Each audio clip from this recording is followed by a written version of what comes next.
Welcome you back live to the Brevard Sports Network for tonight's Friday Night Lights Game of the Week. I'm Jackson Robb. Alongside me is Logan Pettit. Behind the camera is Caleb Brown, and we are up here at the home of the Bethune-Cookman Wildcats at Daytona Municipal Stadium at Larry Kelly Field. But tonight is the home of the Mainland Buccaneers here for Friday Night Lights as they host the second-ranked team in the state of Florida, the 13th-ranked team in the nation, the Cocoa Tigers. And as we were talking about, Logan, for Cocoa now, they kind of, with their ranking and just the level of football they've been playing, they put a target on their backs. And if you're Mainland, after a tough Week 1 loss to a good university team, now this is your time to bounce back. They have a chip on their shoulder. They've taken the heat for that loss in Week 1, but now it's time to put it all on the field against a very good Cocoa team that you have at home. Yeah, the thing about coming off of 2 straight state championships is you're going to continue to have a target on your back. And Cocoa, they schedule teams like this every year in the regular season, and that's what gives them kind of the juice later on in the season to play teams that, quite frankly, aren't as good in the playoffs. So they make a tough schedule, and they know they're going to have a target on their back the entire time. And they're built for these games. We've seen it last year. We saw it the year before, and it's just going to be another one of those things. But you're absolutely right. This Mainland team probably is pretty juiced up after coming off of a kind of a bitter loss, and you got to expect, if you're Cocoa, to get the best Buccaneers team you're going to get tonight. Just have to see how they weather the storm there. Yeah, the theme of the season so far for the Mainland Buccaneers is change, as they have a change at head coach this season, with head coach now Squatty Bell taking over after their head coach, after winning a state championship, took a different job.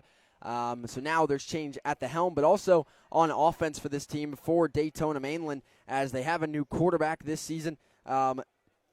That is, I believe, Sebastian Johnson, number 10. And on top of that, their top 9, and yes, 9 receiving yards leaders from a year ago all graduated. But coming into this new season, they had their 2 top receivers from a week ago put up over 100 yards, and Houston Cadet, their other wideout, hauls in 2 touchdown passes. So even in a loss, this offense was clicking well, and Coco's got to know that. I talked to Coach Diesel before the game, Coco's defensive coordinator, and he said, Titusville gave us a chance to see where we were standing. They exploited a few things, but Coach Diesel said that those things were fixed in practice this week, and he's looking for a big game out of that defensive front, led by the Florida State commit, the 4-star Javion Hilson. Yeah, and it's not just that defensive front. That back half of that defense, too, the secondary is lights out. I believe they returned quite a few starters from last year's team. And, Mainland has always been a good program. They've always been a kind of a state, in the conversation for state championships. Recently, they've won a few. And, this is going to be a fun game to watch, man. That's why, you schedule games like this to get people out, to get eyes on these games, and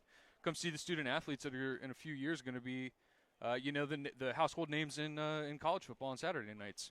Yeah, we got plenty of commits all over the field tonight, but you look at Cocoa, they have been to the state semifinals the last 17 years, and when you look at Daytona Mainland, they've been to the playoffs the last 30 years. So these are 2 teams that when you hear Mainland and you hear Cocoa, these are teams that breed excellence. They breed players at that next level. I guarantee you we'll have some players here tonight that will go on to play on Saturdays and then eventually on Sundays. You look offensively for Cocoa, they're anchored by the Michigan commit, the 4-star, the class of 2026, Brady Hart. And, I got a chance to watch Brady in pregame down on the field, and, he just looks somehow improved from last season. He looks sharp, and as a junior, that's a huge asset to have leading your unit. You got Latrissan Lane, Troy Silberzon, Malachi Coney, 3 good backs in the backfield. Javen Boggs, the UCF commit, out wide with Nicky Teeter, DL Hardison, the 3-star receiver, as well as Zach Pillow. And then that offensive line. Now, for Cocoa tonight, they have their 3-star offensive lineman, Nick Turner, is out tonight with the flu. It's going to be a next-man-up mentality for Cocoa there at that right tackle position, but all things considered, it's a pretty solid offensive front. Yeah, big too. I mean, that's something that Coco's kind of bred down or up in that part of the county, is big old offensive linemen, and that's watching them in warm-ups today, they're certainly not lacking in that department either. Mainland has a lot of talent up front on that D-line. They have a 3-star D-lineman committed to UCF. Also have a 3-star linebacker in Dennis King, nicknamed Tank. So, they have talent up front, but Coco's got a good offensive line, but they didn't return the entire O-line, so I'll be interested to see how Mainland brings the pressure. Their secondary looked solid a week ago, but did get tested well by a good university team, so we'll see. I mean, that's one of easily the biggest keys of this game for Mainland is how can they contain Brady Hart and Javon Boggs. Boggs, the defending Dairy Farmers Mr. Florida Player of the Year. So the focus is definitely there defensively, but I want to keep an eye up front, especially with a big Cocoa offensive lineman inactive tonight. Yeah, and like you said, a couple defenders on Mainland side, big number 5 down there, defensive tackle. He's going to be tough to contend with. It's how they hold up because, this is a team, the Cocoa, that we know likes to air the ball out, and if they can get the protection and give Brady Hart some time, he can pick you apart. So it's really going to be up to that offensive line to kind of stout that talented Mainland defensive line. Yeah, and you talk about number 5. That is Christian Hudson. He is a 3-star D lineman committed to UCF. We actually have 3 future nights on tonight's Gridiron with Hudson for Mainland, and for Cocoa you got Javen Boggs and you have Jaquez Joyner. So, in a year or two from now, those guys will be teammates. But tonight, that is all out the window. There was an interview that Christian Hudson took where he said, the last time I've seen those 2 guys, referring to Boggs and Joyner, was at, on their official visit. But tonight, all that camaraderie and all that friendship is off the table. It's all about picking up a big win with, the spotlight on both of these programs, a national spotlight in a game like this. Oh, yeah, certainly. Yeah, there's eyes on this game. And, yeah, this would be a huge win if Mainland were to be able to pull it off. I mean, call a spade to spade. They're probably not favored to win this game if there were a betting line, but there's not. But it's not like it's a – listen, Titusville was a good team that Cocoa played last week. Mainland is not Titusville. It's going to be a little bit tougher of a battle tonight. They're not going to be able to just roll the ball out and take over. This is going to be a better football game than we've seen Cocoa play this year. They're going to get challenged more, and Mainland has what it takes to knock the Tigers off. I don't think it's going to happen, but it could. Yeah, you look at these 2 teams. Max Preps last year released a poll of the best high school football programs in Florida over the past 20 years. Both of these teams were top 20. Mainland clocked in at number 15. Cocoa clocked in at number 8. But when you look at these 2 programs, as I said, they just breed excellence. When these 2 teams are facing off, you're going to get a heck of a game. And, Cocoa making the drive up I-95, up here to Daytona Beach. And, you got the Speedway down the way. You got the famous Daytona Beach right over a few miles to the east. But tonight, it's all high school football and Friday night lights here from Daytona Stadium. And it's time to shine here under the lights at Daytona Municipal Stadium, as Cocoa will get set to kick off to start the game. It'll be number 67, Marcus Trout, and we're underway here from Daytona. And that one will go out of the back of the end zone and a touchback, and we get things started.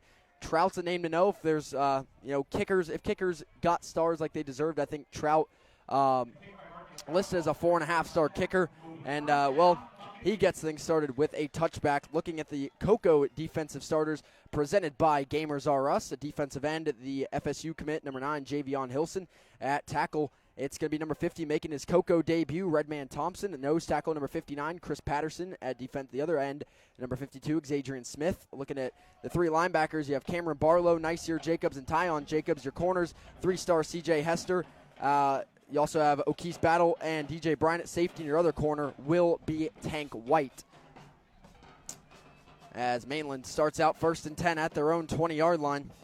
Kind of a low-key thing we haven't talked about is Coco's replacing their 2 linebackers from last year. Quick screen to start the game for Mainland, trying to break to the outside. Great blocking by the wide receiver. Down the sideline they go. That's going to be a gain of about 17 yards on a screen. 1st down, Mainland. A nice screen there from Sebastian Johnson to Jameel Patrick for the Mainland 1st down. But that one's set up by some great wide receiver blocking out to the edge. That's great perimeter blocking. That's what you want to see from your outside receivers. And there's a saying, no block, no rock.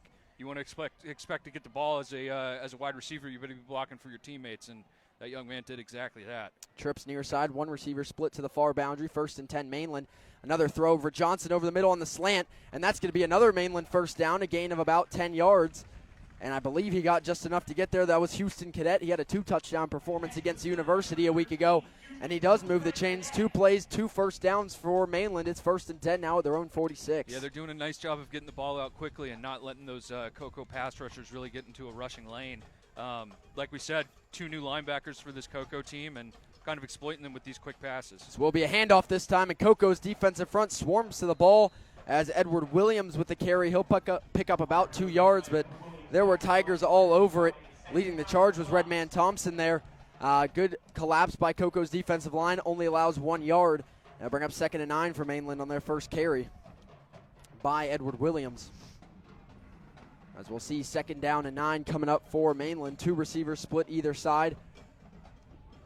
Cocoa with Two safeties, man in motion coming across. Johnson throws a slant again. That one dangerously sails long, and luckily nobody for Cocoa was there to scoop it up. It's going to bring up 3rd and 9 as they went once again for that slant to the outside looking for Houston Cadet. Yeah, they're catching him in a zero coverage, which means you got man across the board is what it's looking like. So you really don't have anybody protecting deep, but you also don't have anybody in the middle of the field either. So they're throwing that slant route, which is a good route to throw against man coverage.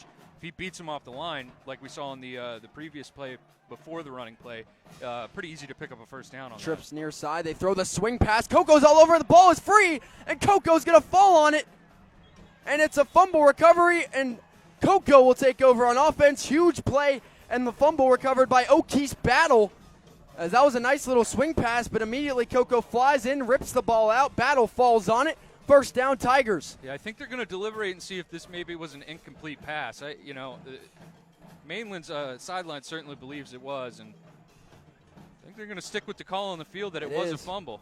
And that is a opening drive fumble there by Edward Williams, scooped up by O'Keefe Battle, and Cocoa will take over. First down and 10 as we like to. As you see a QR code come up on your screen, this QR code is for the Cocoa Tigers football program. It is not through a booster club. The link will take you to a Brevard County Public Schools link. Click on Cocoa and football to support this program. And again, no booster club. This goes directly to Brevard County to support the football program. But now Cocoa takes over for the first time in Buccaneers territory. First down and 10 at the Mainland 42. The Michigan commit in the shotgun. He'll throw the screen to the far side. It's hauled in. They're trying to turn it upfield. Nowhere to run there was Nicky Teeter. Good defense by Mainland there. Only a gain of 1. It'll bring up 2nd down and 9. Introduce your Cocoa Tigers starting offense presented by Orange Pest Control. At quarterback, it's the Michigan commit, Brady Hart. The running backs are Latristan Lane and Malachi Coney. At wide receiver, Javen Boggs. The UCF commit, Nicky Teeter, Zach Pillow, D.L. Hardison, and Tank White. And we'll tell you about the offensive lineman after this 2nd down and 9 play. Hart looking over to the sideline. Looking for the call from offensive coordinator Adam Franco. 2nd down and 9. Hart drops back to pass. Lets one fly over the middle of the field. That one broken up. A lot of contact there on the in-cutting route. Intended for D.L. Hardison. And I'll bring up 3rd and 9. I thought that was pretty good coverage there. I know he got over his back on him, but he does have a right to the ball, and he wasn't necessarily playing the receiver there. He stuck his paw over the front side shoulder there and tapped the ball away, and it's really the only place he could have got his hand in there, so that was nice sticky coverage. Khalil Wilmore on the coverage. It is 3rd down and 9. Cocoa at the Mainland 41 looking to move the chains off of the turnover. Hart drops back, lets one fly to the outside. Caught. 1st down and more down the sideline as the DB slipped. And that's going to be a nice gain for Cocoa. Out to, looks like Javen Boggs there, the UCF commit on the outside. 1st down, Cocoa moves the chains. That's going to be a gain of about 16, gets it up to Mainland's 25-yard line. Good field awareness by Boggs there. Stop your route off right at the sticks, and then pick up a couple extra yards. But you don't need to go too deep. Pick up what you need to pick up, and that's exactly what they did. Jet sweep, handoff to D.L. Hardison. Hardison cuts it upfield. He'll pick up about 3. Hardison, the O'Galley commit, a 3-star wide receiver. As Cocoa inching closer and closer to the Gamers R Us red zone after picking up the Natwick 1st down. It's going to be 2nd down and 8 for Cocoa at the Mainland 23. This is a key opening drive for Cocoa, coming off a turnover to cash in and get the points off a turnover. It's a bunch, trips on the far side. Hart drops back to pass, looking over the middle, and that was a blanketed curl route, and luckily falls incomplete there, intended for Zach Pillow, rather. And that'll bring up 3rd down and 8, another quick 3rd down for Cocoa. Yeah, similar position they were in the last 3rd down, and they were able to pick it up. I think he should have thrown that ball a little bit more to the outside. He was kind of draped on him and to the inside, the linebacker was, and covering up that little hitch route, and puts it to the outside. He may have been able to have more of a chance of catching that, but he did it, and now we're at 3rd down. 3rd down and 8 coming up for Cocoa. 2 receivers split either side for Hart. In the backfield is Latristan Lane. Big play here on 3rd down. They converted last time. We'll see if they can do it again. On 3rd and 8, Hart in the shotgun. Again, looking over the sideline for the call from Coach Franco. Ahead of the big 3rd down and 8, inching closer to the Gamers R Us red zone. 3rd down, Hart drops back to pass, looking outside over the middle, and he had D.L. Hardison, but that ball is overthrown, incomplete. And that'll bring up 4th down and 8. And it looks like the kicking unit going to come out here as it'll be a Marcus Trout heading out to the field to take what'll be in about a 30-yard or a 40-yard field goal try here. But on the opening drive, you get the turnover, but props to Mainland. They don't let Coco get in the end zone. Yeah, pretty good coverage out of Mainland on that drive. You know, you saw what Coco wanted to do. They didn't attempt a single run play, so obviously they're going to play their game and try and air the ball out. Thought the offensive line did a pretty good job in pass protection, but that coverage really made things tough for Hart. 40-yarder coming here for Trout on the opening drive. Kick is up, on the way, and it is good. And with 9 minutes to go in the first quarter, thanks to an Okies battle fumble recovery, Coco picks up 3 off a 40-yard field goal from Marcus Trout. And in high school, 40 yards is pretty solid, and Trout bangs that one through to get the Tigers started. As we'll get a Zone 6 score update there on the scoreboard. It's 3-0 Coco. And there you see it, the duality of defense turning into points there with a nice fumble recovery. But all things considered, Mainland with tough, tight field position gets out of there, only giving Coco 1 first down and a field goal. Yeah, if you're Mainland coming off of the turnover, you take that drive as a win. I mean, you kept them short field, kept them out of the end zone. You'll concede 3 points if it means it's not putting up 7, especially off of a turnover like that. Now, again, it'll be a kickoff for Trout. His first one out of the back of the end zone as a touchback, as we'll see Squatty Bell's Mainland offense take back over here. And Coach Bell coming over from Atlantic High School, Coach Duran Bell. And we'll see how the offense does on drive number 2 following the kickoff here from Trout. As he gets it away, it's deep again. And back-to-back touchbacks to start the game for Trout. Not the same kickoff you see in the NFL nowadays, as we're still with the traditional deep shots, and Trout just going to keep drilling them through the back of the end zone. I mean, that was 9 yards deep, and I mean, there's some wind, but it's not an egregious amount of wind. It's not even a helping wind, really. No. Kid's just got a leg. Again, Trout listed online as a 4.5-star kicker. His brother, Marcus, I believe, is playing up at Florida A&M. So it'll be first down and 10. Once again, Mainland will take over at their own 20-yard line. First drive ended in a fumble that was lost. A fumble by Edward Williams, picked up by Okies Battle on a little swing pass. As we'll see, Mainland's offense again, first and 10 in the shotgun. It is Sebastian Johnson. He'll roll out to the right here, throwing on the run. It is high through the hands of his receiver and incomplete on first down. Intended there for number 17, Jameel Patrick. 16, the linebacker, Cameron Barlow. If he gets a little bit deeper in his drop, he has an opportunity at an interception there, but he was a little too shallow, and that's why the quarterback was able to kind of layer it over his head there. Luckily, goes through the hands of the receiver. It brings up second down and 10. 2 receivers split either side here for the Buccaneers. Johnson drops back, throws a screen to the left side here. Trying to get to the outside. He'll pick up about 5 yards. On the reception there was number 14, Eddie Lake Jr., and it's going to bring up 3rd and 5 for Mainland at their own 25-yard line there. Tackle made by DJ Bryant out towards the edge. Tell you what, Houston Cadet, number 13, the other receiver out there, he's blocking his tail off. That's twice we've seen him really get into the hooks of the DB and lay a good block.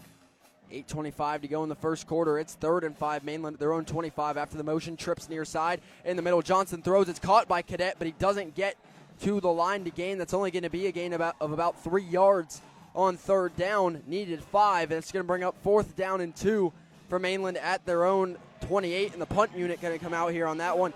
They tried that deeper slant option that they had and converted on last drive, but this time doesn't get deep enough in the zone, and Coco was there to make sure he could catch the ball but not get by the first down line to gain. That's the same sequence they ran on the last drive. You know, they opened up with that bubble pass and then hit him with a glance route. Coco kind of privy to what they were trying to do and was able to stop him short of the first down. 4th down and 3, punt unit out there for Mainland. They will get the punt off. It's a good boot spiraling down. Back there is DJ Bryant. If he wanted to return it, he'll clear away from it. It will bounce out of bounds, and Coco will take over at about their own 35-yard line. Got a flag about the 49, 48-yard line. I'm sorry, 43-yard line. As we await the call, once again, the QR code up on your screen to support the Coco Tigers football program. Again, all money donated there. Any money is appreciated. And just to support, especially if you like what you're seeing on the field, you're a Coco Tiger fan. Again, that link, no booster club. No, it just helps out the football program. Also like to thank Tails at the Barkery, our sponsor tonight. I'll tell you more about them here. Tales of the Barkery opened in 2016 in historic Cocoa Village. For more than 6 years, Tales has been a favorite destination for pets and pet parents, and they invite you and your four-legged friends to visit. Tales of the Barkery has a variety of fresh treats made on-site. Soft treats and hypoallergenic treats are also available, and they take custom orders, have unique cat and dog wear. For more information, you can visit online at www.talesofthebarkery.com, and you can call at 321-305-4584. But what they really like is when you visit, and they are easy to find in historic Cocoa Village at 14 Oleander Street. As it'll be first down and 10, it'll be a Natwick Insurance first and 10 for Cocoa at their own 25 after the penalty was on the Tigers on the punt. Backs them up 10 yards. It'll be first and 10 Tigers, two receivers split either side. Opening drive ended with a 40-yard field goal for Gunnar Trout. Screen pass to the outside from Hart. It gets quickly ushered out of bounds after a gain of about 2 yards there by the UCF commit, Javen Boggs. Not much there looking downfield, and quick screen, nowhere to run. Yeah, they're trying to use that quick screen as almost an extension of their exterior run game, trying to get it out to their playmakers quick, see if they can make a play. I mean, 2 yards is kind of fortunate for him to pick up there. That corner really apexed that and spiked it and kind of blew it up for nothing.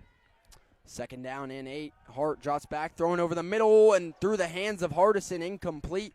Gets hit after that one, but that could have been a big gain. Hardison just has to haul that one in. On the hands, it's incomplete. It'll bring up third down and 8 for Cocoa from their own 28. I think he caught out of the corner of the eye. That safety kind of bearing down on him, and that's what caused him to take his eye off the ball. Second down now turns into third down and 8 for Cocoa at their own 27. Hart drops back to pass again. Lets one fly to the outside. Same play they converted on last time. They're going to get the first down and more. There goes Javen Boggs breaking off with that catch and run speed that he holds. And that's going to put Cocoa up to their own 44-yard line, a gain of 17 yards, first down Tigers. Yeah, I said it about on the first drive when they picked up the first down. That's excellent field awareness, knowing where the sticks are, getting to the sticks, and then worrying about what you can do afterwards once you've made the catch. Got him once on that out route with Boggs. Get him again on third down and 8. And it's going to be first and 10, Cocoa at their own 44-yard line. Nice hit, and that's, I think, Boggs' biggest strength as a receiver is we're going to have a timeout on the field. Looks like the chain is jacked up. So they get that fixed. We have an official timeout here. And, so far in this one, we've seen a lot of good defense. And so far for, as I was saying, for Boggs, that arguably his biggest strength as a receiver is that run after catch ability and just that speed off the ball. You saw him there on an out route. Somehow ended up cutting it back infield, breaking one tackle, and streaking down the middle of the field. Instead of picking up just about 8 yards to get the first, he picks up 17. And that's where you have to watch Boggs. We've seen MCC the last 2 weeks and talk about some of their guys that are hard to bring down, but Boggs is the epitome of broken tackles there after the catch. Yeah, he's a guy you want to get down. He breaks a tackle or two. He's off galloping into the open field, and that's the last thing you want if you're a defense. As we will have now a water break on the field. I'd like to thank our next sponsor tonight on the Brevard Sports Network. And I will let Logan tell us all about Gamers R Us. Let's talk about Gamers R Us. I know I've been gaming a lot with the release of College Football 25, but let's see what Gamers R Us can do. Gamers R Us is back on Brevard Sports Network supporting the Cocoa Tigers. And if you have a game in your life, you are in luck because Gamers R Us is growing gaming community focused on card, board, tabletop, and video games. We hosted casual and competitive tournaments for Magic the Gathering, Pokemon, Yu-Gi-Oh!, Dragon Ball Super, and more. Gamers R Us is a one-stop place for Magic the Gathering, DBS CZG, UFS, Yu-Gi-Oh!, board games, card games, accessories, Digimon, One Piece, Flesh and Blood, Pokemon, and it goes on, Dungeons & Dragons, Disney, and so much more. If that's something you're into, give them a call. Call Seth at 321-735-7057, and be sure to check him out on Facebook. Gamers R Us. It's Gamers with a Z at the end. For your next big and all deals happening in store, which is located in Cocoa at 801 Dixon Boulevard. First down and 10, Cocoa after Boggs picked up the Natwick Insurance first down. The chains move, first and 10 Tigers at their own 44. Trips near side, one receiver split far. Hart in the shotgun drops back to pass. He'll let it fly down the sideline and lets it fly a little too far. It'll sail out of bounds, incomplete. It'll bring up second down and 10 for Hart in week 1. He completed 88% of his passes against the Titusville Terriers, holds the best completion percentage in Brevard County right now.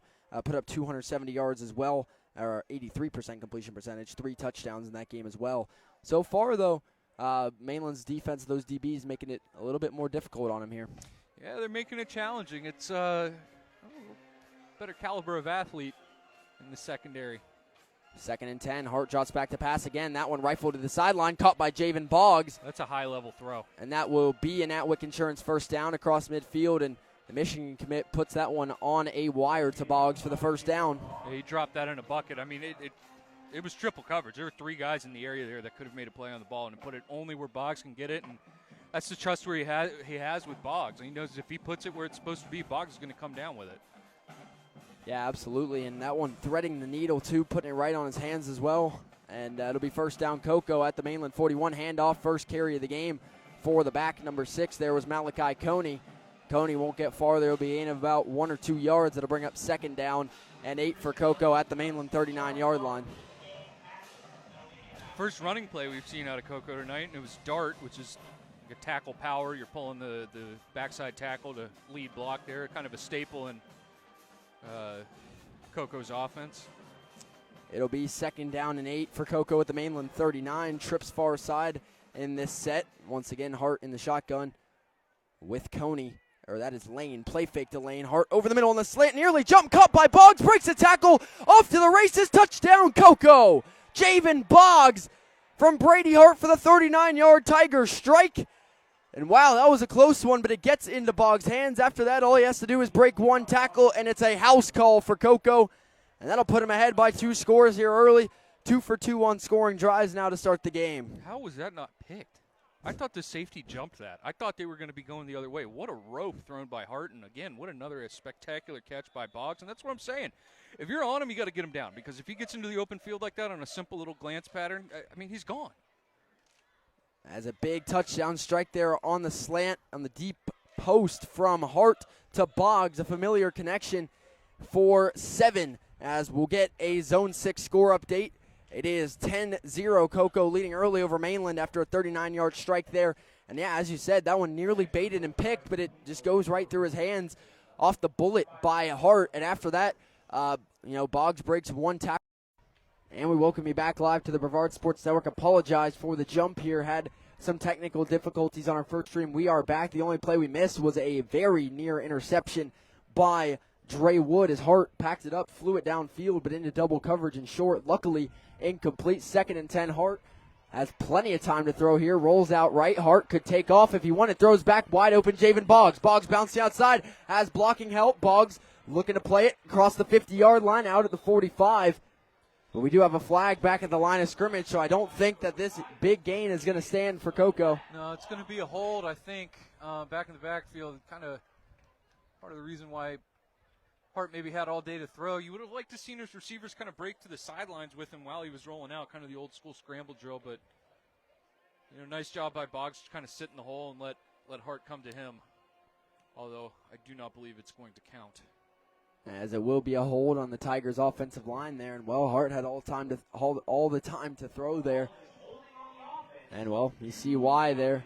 And now Cocoa's gonna be stuffed inside their own 10-yard line. It'll be 2nd down and 20 at their own 9. Some dangerous territory here for the Tigers on this drive. Now gonna need to drive 91 yards to try and get in the end zone. Boggs still getting back to the line here. Hart in the shotgun for 2nd down and 20.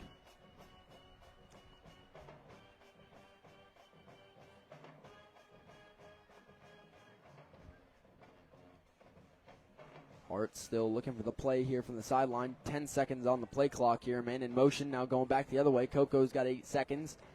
Now 5 to snap it. Hart in the shotgun. Play clock winding down. Drops back to pass.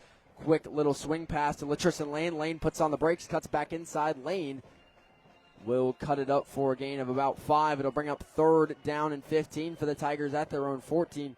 They've seen plenty of 3rd down scenarios tonight, but none as deep as this. No, honestly, that play was almost dead to rights from the beginning. That was a nice job by Lane to kind of make chicken out of chicken something. It'll be 3rd down and looks like 3rd down and 14 for Cocoa at their own 14-yard line. First down line to gain is the 28. Empty set, 5 wide for Hart. Trips near side, 2 receivers far, 2 deep safeties for Mainland. For third down, Hart drops back to pass. He'll let one fly, lofts it up over the head of Hardison, in between Hardison and Tank White. Falls incomplete, and for the first time tonight, Cocoa will not put points on the board as they will have to punt. Yeah, that holding penalty kind of knocked them off schedule there, and that's what fouls like that tend to do. Yeah, that was a big first down. They picked up 2 that got negated, and they were just never able to rebound.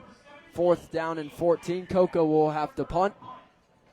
Here with 2 minutes and 41 seconds to go in the first quarter. 10-0 Tigers lead it here over the Mainland Buccaneers. Tigers still substituting here. 5 seconds on the play clock. 3, 2, 1. They do get it off in time. The punt gets off. It's a high punt, not going to go far. Cocoa lets it bounce. It back spins. Cocoa dives on it. But great starting field position for Mainland as they will start the Cocoa 31. Yeah, I don't know what Mainland's player was doing there. He dived on it. Covered it up and touched it. That was, I believe, it looked like number 70, Joshua Gauthier, on the punt, and that did not go the way he wanted. Not only was it short, but it's back spun another 5 yards. Luckily, Cocoa dived on it. But it will be first down and 10 Mainland, by far their best starting field position at the Cocoa 31. Trips near side for Mainland to start. 1 receiver split to the far sideline. And the shotgun, again, is Sebastian Johnson. Back with Edward Williams. First down and 10. Mainland at the Cocoa 31. Johnson play fake. Quick hitter. Too hard there through the hands of his receiver. Looking for Eddie Lake Jr. It's incomplete. It'll be second and 10 for Mainland on the quick curl route. And we'll see if Mainland can kind of take advantage of this field position they got from Cocoa off of that punt. It is second down and 10, Mainland at the Cocoa 31. I'd like to remind everybody that we also have 2 other games on the Brevard Sports Network tonight. The Melbourne Bulldogs, the Merritt Island Mustangs, and the 3rd annual Adidas Bowl between the Satellite Scorpions and the Vieira Hawks. Also on the network tonight. Also, we will have the post-game show following the Vieira and Satellite game. An hour following that game, Alan Zlatarzinski will have the post-game show. Second and 10, throw to the outside, hauled in, but nowhere to run there for Houston Cadet. That's going to bring up 3rd down and long here for Mainland. As he gets 2 yards, it'll be 3rd and 8 at the Cocoa 28. And Hilson almost got a hand on that. Almost was able to knock that down at the line of scrimmage. The sun begins to set here. The lights turn on here from Daytona Municipal Stadium here at Larry Kelly Field. It is 3rd down and 8 for Mainland at the Cocoa 29. Tigers are looking to get a stop in good field position. Patrick flushed out of the pocket. Sebastian Johnson will throw it away. And before he gets hit by Javion Hilson. They're asking if that was Schneider can't believe it. grounding. It should be. I would think. Yeah, I mean, he was not out of the tackle box. That did not get back to the line of scrimmage. Well, that's it. It doesn't get back to the line of scrimmage. Definitely no receivers in the area. Didn't leave the tackle box. Checks all the boxes. I would expect a grounding call here. And a flag has come in. The officials convene to make sure. And I believe we'll get the call here, which is going to drop Mainland back about 20 yards here if this is the call. And there it is, intentional grounding on Sebastian Johnson. And that's going to be a loss of 20 yards. And now Mainland way out of field goal range now. They're going to have to punt. So for Cocoa, not a great punt. Gives Mainland great field position. Defense plays strong there. The pressure, that's a pressure sack essentially right there. The grounding gives you those yards anyway. And that's going to back Mainland up to their own 46-yard line. That is a loss of 25 yards on that penalty. Yeah, and, they were gifted. Beautiful field position and went backwards. Back behind the 50. They were on the 30-yard line? At the 29. It's 4th and 33. Mainland will have to punt it from their own 46. Great pressure there brought by Hilson and the Tigers front. And the worst thing you can do is run backwards as a quarterback. And that set it up for the grounding. We will have a Cocoa timeout here with 1:54 to go. In this one, we have a Tails at the Barkery timeout on the field. And with that, I'll let Logan tell you about Tails at the Barkery, our title sponsor of tonight's game.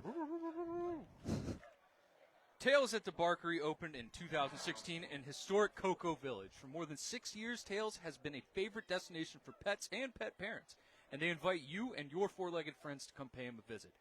Tales at the Barkery has a variety of fresh treats made on-site. Soft treats and hypoallergenic treats are also available, and they take custom orders and have unique cat and dog wear as well. For more information, you can visit online at www.talesatthebarkery.com. And you can give them a call at 321-305-4584. But what they really want you to do is go visit them. They're easy to find. They're right down there in Cocoa Village, which is an awesome spot. You can find them at 14 Oleander Street, right there in the village. And it'll be 4th down and 33 for Mainland in the punt unit. Undoubtedly out there from their own 46-yard line. Drive started at the Cocoa 31, but a 25-yard intentional grounding penalty on 3rd down puts them out of any consideration of a field goal. High snap, too. It's brought down. Luckily, the kick gets away. It's not blocked. It will bounce. It'll take a Mainland bounce, continue to roll down towards the 20-yard line, and it'll stop at the 19. And that's where Cocoa will take over their own 19-yard line there. And their last drive, their first punt of the game from their own end zone. Now they take over at their own 20-yard line. With just under 2 minutes to go in the first quarter, Tigers already leading at 10-0, and we'll see what they can do here on drive number 4 of this one. Kind of just about where they started from prior to the holding penalty, really. Yeah, about the same spot. And the biggest thing so far we've seen for Coco's offense is that Boggs and Hart connection. Yeah, I'd like to see some other receivers get involved though, because they're going to start bracketing Boggs. Trips far side, one receiver near. It is Lane in the backfield with Hart. For 1st down and 10, Cocoa at their own 20-yard line. Man in motion is D.L. Hardison. He'll take it on a jet sweep, but their flag's down. Play is blown dead, and it's going to be a false start on Cocoa, which will kick them back to their own 15-yard line. Some uncharacteristic penalties here on this O-line so far for Cocoa tonight. We've seen a hold, now we see a false start. Well, like you said, for a few years they had the same offensive line, and that's a big deal. All 5 of your guys returned for several years in a row. Sure, that's not the case, and it takes some time for an offensive line to start working in unison, and that's one of the few position groups where you're only as good as your weakest link on the offensive line, and you want to see them kind of start melding together. They'll bring up 1st down and 15 now for Cocoa at their own 15. Hart drops back to pass, lets that one fly to the outside again. Wide open is Javen Boggs. Boggs cuts back to the outside. Boggs still on his feet. He'll get about 13 yards on that one and bring up 2nd and 2. And it seems like on that out route at this point, Mainland is trying to shade Boggs upfield, possibly to try and shut him off. But at this point, he's just wide open and picking up easy yardage there on that out route as Coco's 3 for 3 when throwing it. Well, he's creating space on that. He's kind of putting his foot in the dirt, running a good kind of longer stick route, and kind of shaking the tight coverage that Mainland's putting on him. It is 2nd down and 2 for Cocoa at their own 28. Hart in the shotgun again.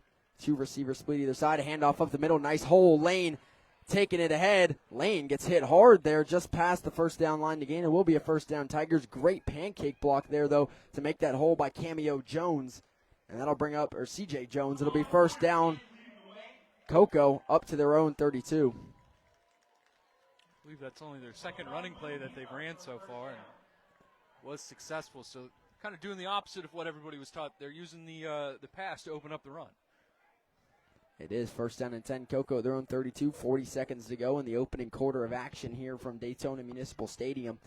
Hart hands off to Lane again. Delayed handoff. Lane trying to find a hole to run through, but he gets dropped after only a gain of a yard there by the UCF commit, number 5, Christian Hudson. Boy, and that's what you want a defensive tackle to look like. Goodness. And that'll bring up 2nd down and 9. It's a gain, or actually no gain. There's the ruling, so it'll be 2nd and 10 for Cocoa at their own 32. They don't have to snap it. I suspect they probably are going to try to. 5 seconds to go in the first quarter. Hart in the shotgun. 3 seconds now. They try the hard count. They won't get him to jump.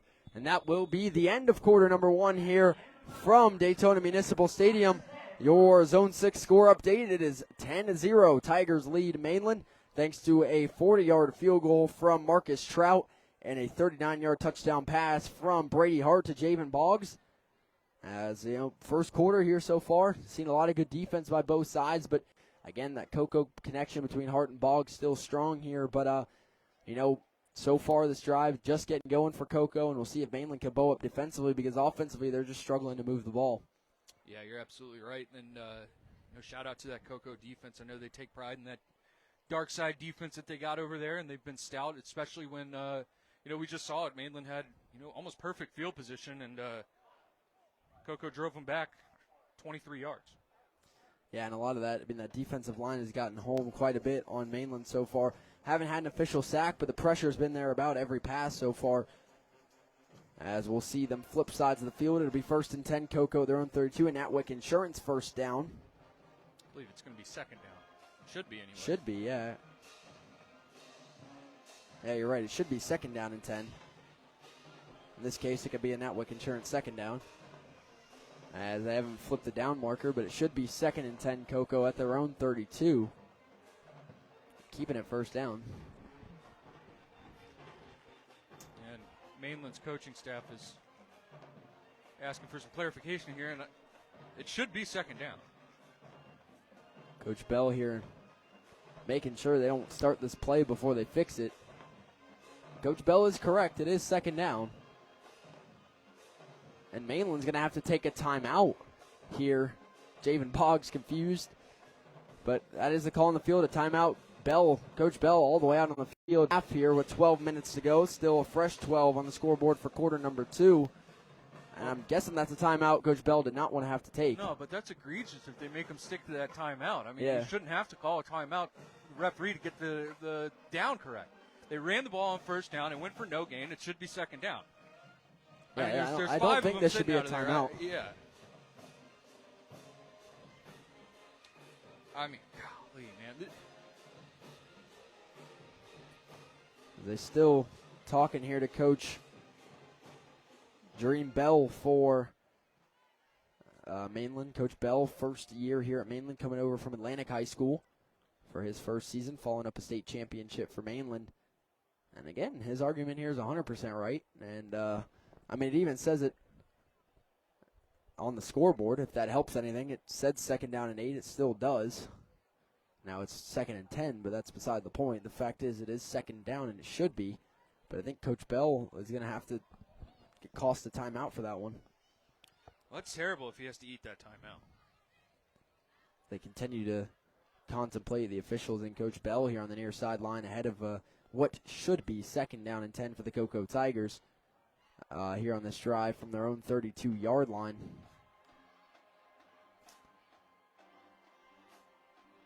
And yeah, this isn't arguing a penalty. This isn't arguing any sort of ruling. This is just a simple play. It should be 2nd down. Shouldn't be taking this long, but alas, we await the decision. Maybe Coach Bell is arguing something else on top of it, because the 2nd down should be a pretty quick change. Yeah, I don't know what else there would be to argue. Team's still in their timeout huddles awaiting, the resumption of the game, because the officials haven't brought them back out yet, because they're still talking over here to Coach Bell about the Here's the thing, last Jackson, play. It's not that hard. And I hate to critique people, but golly, it's their job. As again, Coco's still in the huddle. Officials will come back out to the field. Down marker still says number 1. And I think it's going to be 1st down until I see that down marker change. The officials now convening at the line of scrimmage for whatever reason here.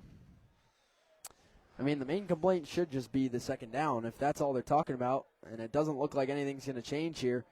So somehow, unless we get a switch, it's 1st and 10, Cocoa now at their own 32. All right. Yeah, I don't know. 2 receivers split either side for the Tigers. Hart drops back to pass on 1st down to the outside. It is overthrown, but the receiver was held there looking for Nicky Teeter, and that's going to buy Cocoa a 1st down anyway. On, I would assume, a defensive holding, possibly a pass interference, but I think it should be a hold. Yeah, that was pretty evident what that was. He got all hold of him and didn't let him go anywhere. I got a score update for us. Merritt Island is up 21-7 in the 2nd quarter over Melbourne right now. Wow. Big statement by Merritt Island after a nice win over Impact Christian a week ago. Coming back to Brevard and having a nice start. That game is on the Brevard Sports Network. As the call there on Mainland. Didn't see the official word. Pass interference is the call. So at the end of the day, it really doesn't matter that the first down, second down discrepancy because yeah, a lot of time for down, But still, you can't make that mistake. First down and 10. Cocoa now at their own 47-yard line. That is an Atwick Insurance first down. Man in motion. They fake the jet sweep. Give to Latrison Lane. Nowhere to go. Lane driven backwards for a massive loss. And leading the charge was number 5 again, the UCF commit Christian Hudson. And we're going to have to see where they mark him down because he, at the very end of the play, was tackled for a loss of 12 yards. We'll see where forward progression has him. Yeah, he made a big no-no. Ran backwards. Yeah, that's going to end up to be a loss of 7 yards on the carry by Latrison Lane. 2nd and 17 for Cocoa at their own 40. Yeah, when he was stopped kind of dead to rights, just go down there and kind of salvage something. 2nd down and 17 for Cocoa at their own 40. 2 receivers split either side. Play fake to Lane. Hart drops back, lets it fly over the middle. Has his man caught by Teeter. Teeter sheds a tackle, still on his feet inside the Mainland 35-yard line. And that'll be an Atwick Insurance first down for the Cocoa Tigers to the Mainland 33. Caught in some run after catch there by number 3, Nicky Teeter. And again, we talk about Noah Flores in this fashion, but not the biggest guy out on the field, Teeter. And he still got some power to him. Kind of threw a tackle off of him to pick some more yards up after the catch. Trips near side, 1 receiver far, first down and 10. Cocoa at the Mainland 33. Driving once again here in the first half. Hart drops back to pass. He'll let that one fly deep, looking for Javen Boggs in the breadbasket. And he's going to go out at the 1-yard line. That's going to be a gain of 32. First and goal, Cocoa, and what a throw by Brady Hart. Yeah, dropped it right in the bucket to his favorite target. And there's nothing you can do as a defensive back there. That's just a high-level throw, and we've seen him make a couple of those so far tonight. That's the exact pass himself and Boggs were practicing in warm-ups. I saw him make that throw about 10 times, and it translates in game for a gain of 32, or a gain of 31. First and goal, Cocoa at the 2-yard line. Boggs tallied 111 yards in their game last week. He already has at least 60, more than 60 here in the first half. Man in motion is Boggs. Jet sweep, Javen Boggs trying to get the corner, cuts it inside, breaks a tackle. Boggs, touchdown, Cocoa. And that'll be a rushing touchdown for Javen Boggs from 2 yards out as he finishes it off with a deserved touchdown after a 31-yard reception. And he caps it off with a 2-yard touchdown run. Yeah, you can just do it all, huh? And that one, again, he looked dead to rights. Yeah, he just makes something happen, He bounces. Tacklers bounce off of him, and you don't see that very often, especially out of a wide receiver, but they just kind of bounce off of him. He's able to break a bunch of tackles, which is uncharacteristic for a wideout. Marcus Trout to knock in the extra point here. Kick is up, and it is knocked through. Trout tonight 2 for 2 on extra points and 1 for 1 on field goals. And with 10:30 to go in the first quarter, Tigers looking sharp. They lead Mainland 17-0 here. And in the first clash of state champions this season in the state of Florida, we are seeing it all in Cocoa's favor here in the first half. And as we have a break in the action, I'd like to thank our third sponsor of the night, and that would be, I'd like to thank the Zone 6 Reapers 7v7 and personal training, one of Brevard Sports Network's title sponsors, and I'll let Logan Pettit tell you more about Zone 6. Yeah, Jackson, you said it, one of our title sponsors, but if you're looking for a 7-on-7 team or looking to hone your speed, strength, agility, anything like that comes to, with playing sports, the Zone 6 Reapers are where you need to be looking. The Zone 6 Reapers were founded in 2021 with a vision to create an organization that would give student-athletes off-season conditioning, fundamental skills, and mentoring opportunities leading to success in high school, college, and beyond. A 501c3 nonprofit organization, Z6 coaches have mentored youth student-athletes from all over Brevard County in various sports. Z6 prides itself in providing student-athletes a chance to build lifelong friendships, receive high-level coaching, and experience new opportunities in a fun, safe environment. For more information, call them at 321-499-8288 or visit them online at www.z6reapers.com. First returnable kickoff there, and Mainland takes it for a 17-yard return for Mainland up to their own 18-yard line. The return there by number 15, Christian Cooper. And that's where Mainland will take over. Their last drive started in much better field position at the Cocoa 31, but it ended with a 25-yard intentional grounding penalty and a 4th down and 33. But at this point, trailing by 3 scores now in the first half, Mainland's just got to move the ball. Besides that great field position, I don't think they've crossed midfield on their own yet. No, they haven't. They had a good opportunity on the opening drive. If they kind of get back to that script, I know it ended in a turnover, but they were showing signs of life on offense. Sebastian Johnson, the shotgun. 2 receivers far, 1 near. Heavy set up front. It will be a bubble screen to the outside. Hauled in. No blocking in front, though, and that's not a recipe for success. That's only a gain of 1 there by Jameel Patrick. Yeah, that was a whiff. That'll bring up 2nd down and 8 for Mainland at their own 20. And yeah, no blocking out to the edge. Not a recipe for success for a bubble screen. No, you got to have that perimeter blocking. It'll be 2nd down and 8 for Mainland at their own 20. Sebastian Johnson in the shotgun. 1 receiver near, 2 far. Again, a heavy set up front. And it will be a handoff up the middle. Williams, nowhere to go. He will get back to the line of scrimmage, if that, as Coco tackled him from behind and from straight in front. As well, Williams was surrounded on that run up front. It's going to be no gain, or they will give him a yard. It'll be 3rd down and 7, Mainland at their own 21-yard line. And we'll see if the Buccaneers can keep this drive alive.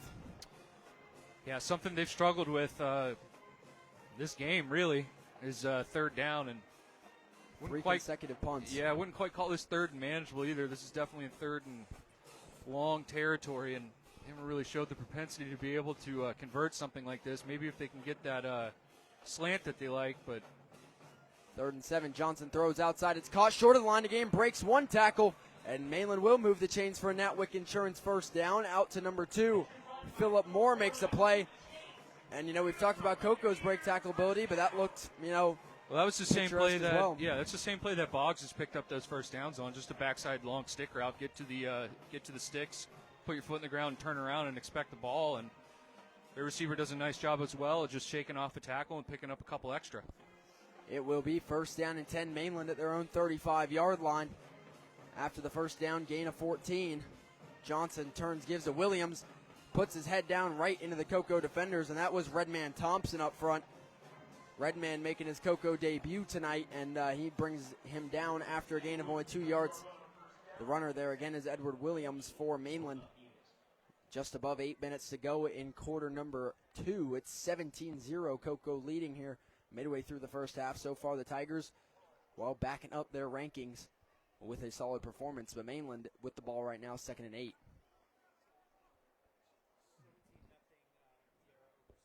In the Adidas Bowl, Vieira leads Satellite with the same score we have here, 17-0, as the Hawks looking to take the Adidas Bowl trophy for the first time in program history. Now, it's only been 3 years, but still looking to claim that trophy for the first time. We got quick stoppage on the field. I think some equipment violation for Coco. Yeah, that's what it looks like. They subbed out a defensive lineman, and Anthony Williams will come in. Brought in another one. 2nd down and 8 for Mainland at their own 37-yard line. Johnson drops, throws a quick bubble screen to Williams. It's hauled in, break into the outside, and a solid gain on 2nd down there. Sets up a 3rd and short for Mainland. It's Edward Williams once again, who's been busy offensively running and catching the ball for Mainland. And that'll bring up 3rd down and 4 for Mainland at their own 41. A little bit easier of a 3rd down to pick up. You kind of open your playbook a little bit more. Saw they were able to pick up a 3rd and longer on the last one, and it's probably the best drive that we've seen Mainland have offensively thus far. Yeah, Coco got to watch the boundaries here on 3rd down and 4, and Mainland will set up with 3rd down. 2 receivers near, 1 far. Again, a heavy set up front as they pull a tight end to block. 3rd down and 4, play fake. Thrown over the middle, it's intercepted. What a pick, breaks the tackle down the sideline, still on his feet. And Coco will take over inside the Mainland 25-yard line. That was DJ Bryant snatching the ball out of the air for the interception and a nice return. 1st down, Coco inside the Mainland 25. Somebody better check them hands for some stickum. Good Lord. Like there was a magnet in his hand. That was an incredible catch. And a lot of people say, oh, well, he's DB. He shouldn't be able to catch. Well, not today's football. DJ Bryant, a big-time interception. And now we've seen Mainland's 2 best offensive drives ending in turnovers. 2nd turnover of the night for Mainland, and it's an interception for DJ Bryant. 1st down and 10, Coco at the Mainland 22-yard line with great starting field position. Yeah, you're right. Both drives that they've shown that they've been able to move the football have ended in turnovers. And now Coco with beautiful field position here. I wouldn't be surprised if they don't take a shot to the end zone, probably to Boggs if I had to guess. Yeah, watch Boggs, single coverage in the near side. Safety will drop, throw on the slant just out in front of Boggs. He takes a hit after the play, incomplete. Will bring up 2nd and 10. Hart trying to lead him over the middle, just a step too far in front. That'll bring up 2nd down and 10. Coco at the Mainland 22. Got another score update. O'Galley is up 20-0 over Rockledge. Wow. That was a big in-county matchup we're keeping an eye on, and the Commodores making a statement over the Rockledge Raiders. A Commodore team that hung pretty tough in the kickoff classic against this Mainland team. Yes, they did. Quite an interesting score. I think it finished 11-8. Yeah, something like that. It was 6-4 at one point. Lacrosse score. 2nd down and 10 for Coco at the Mainland 22. Hart in the shotgun after the incompletion on 1st. Brady Hart draws back to pass. Pocket collapsing on top of him, and Hart will be sacked by the future UCF Knight, Christian Hudson, for a big loss. First sack of the game for either team. Christian Hudson has been making a name for himself in this one so far. It is going to be 3rd down and 16 for Coco at the Mainland 28. Yeah, that was borderline abuse what Hudson just did to that center. Gosh, man, that kid has a family.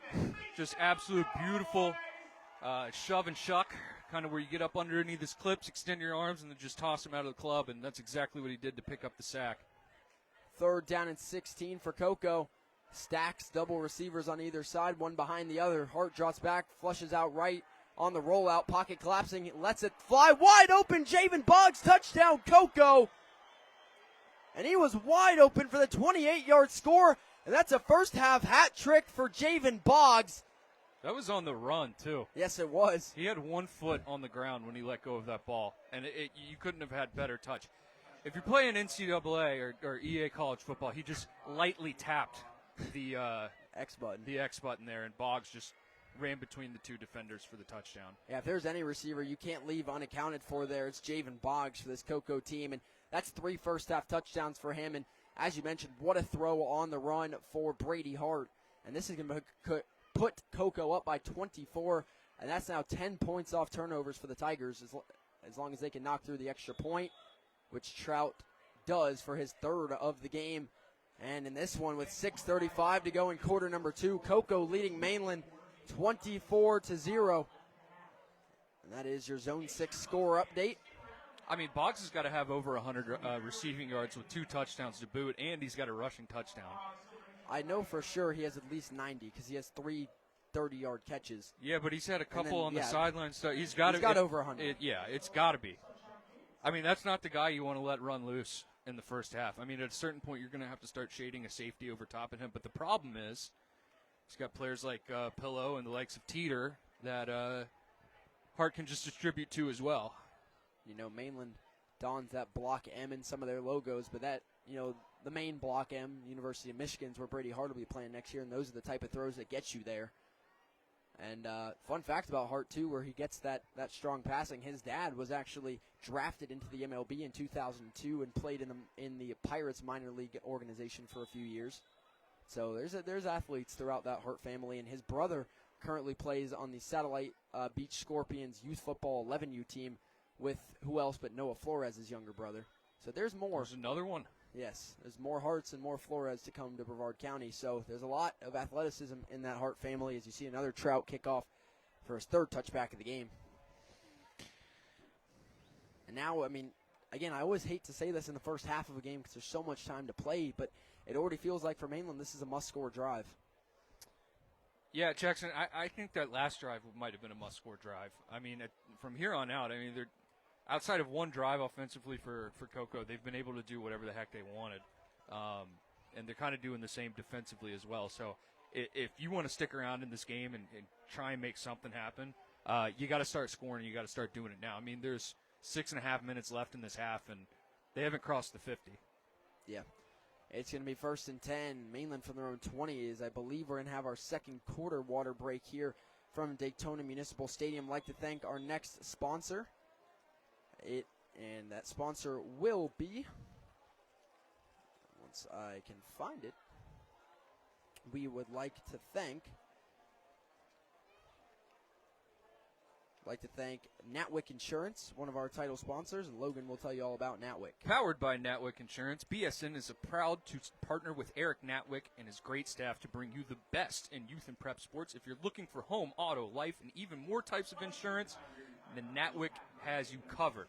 Natwick Insurance is a full-service independent insurance agency that provides insurance solutions with a personal service. They take great pride in the quality of service and whether their clients need help filing a claim, processing a payment, or just understanding their insurance coverage, they'll always be there ready to help. So for more information, give them a call at 321-735-0381. Stop by the office located at 1301 South Patrick Drive, Suite 73 in Satellite Beach, or visit them online at www.natwickinsurance.com.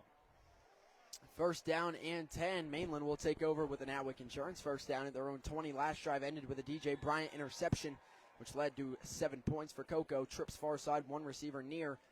Quick drop throw to the outside for Johnson. His screen pass is going to get blown up in the backfield for a loss of about 3 or 4 yards as Cocoa was there, wrapped up by the ankles and then finished off. There was Philip Moore on the screen, a loss of 3. Yeah, and earlier in this game, Mainland's kind of showed a little bit of success running those quick screens, and I think Cocoa's had enough of that and getting their corners to really spike it, and that's how you stop that. I mean, that was their first play of the game, which went for a gain of 17. Since then, though, Cocoa has barred down on that. Coach Diesel, the defensive coordinator for Cocoa, undoubtedly making adjustments. Second down and 13. Johnson drops back to pass, lets one fly down the sideline, has his man, and that's right off his hands. Could have been hauled in by Philip Moore, and that's one they would have loved to have. It's going to be 3rd and 13. Yeah, those are the plays you got to make. I mean, we said it. They need to score. And those are the plays that make it a little bit easier to score. You know, right down the sideline. It was tight coverage. It was a heck of a throw, though. You got to come down with that. That's going to be 3rd down and 13 for Mainland at their own 17-yard line. After the deep shot falls incomplete, trips near side, one far. Coco's D-line shifting to the right side here. Johnson drops back, blitz coming immediately. Ball was down. And there was a low snap that Sebastian Johnson has to fall on. Redman Thompson was screaming to the ball anyway. Yeah, can't have it. And it's going to bring up 4th down and 20 for Mainland at their own 10. And this is going to be, I believe, their 4th punt of the night on 6 drives with 2 turnovers. Have only been across midfield once, but that was thanks to a short Cocoa punt. So things not going well for Mainland offensively. Or defensively. Yeah. I mean, last week this team only trailed 10-7, and then when the game was over, 31-28, only relinquishing the lead with 38 seconds to go. So now playing from behind and well behind. Cocoa brings a big kick blitz. Luckily, it gets away, and this one is returnable. Cocoa will let it bounce, goes across the 50, and it will stop rolling at about the Cocoa 45.5-yard line. Nice punt there by Philip Moore, who also plays wide receiver. I've called his name more times there, but equally as much punting the football tonight. 5 minutes to go in the first half. Cocoa leading at 24-0. Looking to tack on some more on this drive. 3 first-half touchdowns for Javen Boggs, 2 for Brady Hart, and also a 40-yard field goal by Mr. Marcus Trout. I mean, there's not much to say for Mainland's defense right now. They've got to cover up Javen Boggs. Coco's really only looked at Teeter and Hardison besides Boggs tonight, and obviously don't leave those guys alone. But at this point, you've got to do something to hold off Boggs because he's getting not only open but wide open right now. And he's gashed this defense 3 times for over 30 yards. Yeah, and it's been deep, short, intermediate. I mean, even with the after he's caught the pass, he's man in motion. They fake the jet, handoff to Lane. That's going to go for a loss of 3, and that's the thing I think Mainland's done the best defensively tonight is stopping the run, as that was number 34 on the tackle, Marcus Day, from the defensive back position. That'll bring up 2nd down and 12 for Cocoa at their own 43. Yeah, if you look at a positive here, I mean, that makes it 2nd and 12. They have been stout against the run, but, I mean, I think that's Cocoa's 3rd rushing attempt, maybe. I think Lanes had 4, and then they gave 1 jet sweep to Hardison. Yeah, I mean, outside of the jet sweeps, I mean, Boggs scored on it, but I mean, just like traditional run handoffs. Yeah, it's been 4 for Lane tonight, and I think 3 of them have gone for negative yardage, or 2 of them have. 2nd down and 12. Hart drops back to pass, lets it fly on an out route, caught by Teeter, or that is actually Zach Pillow, the Vieira transfer, hauls that in for decent gain just across the original line of scrimmage for a gain of 5 yards. It'll be 3rd down and 7 for Cocoa at their own 48. As there, the DB slipped on the play but had enough time to get up and make the tackle anyway.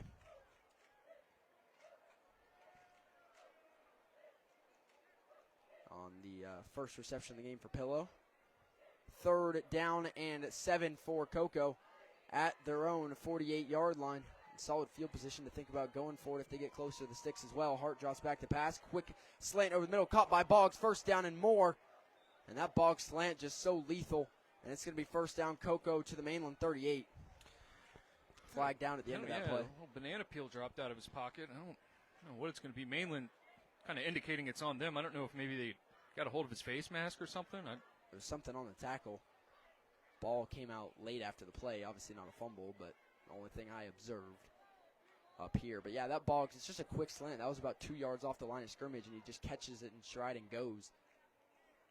And we'll see the call here after the play. Personal foul.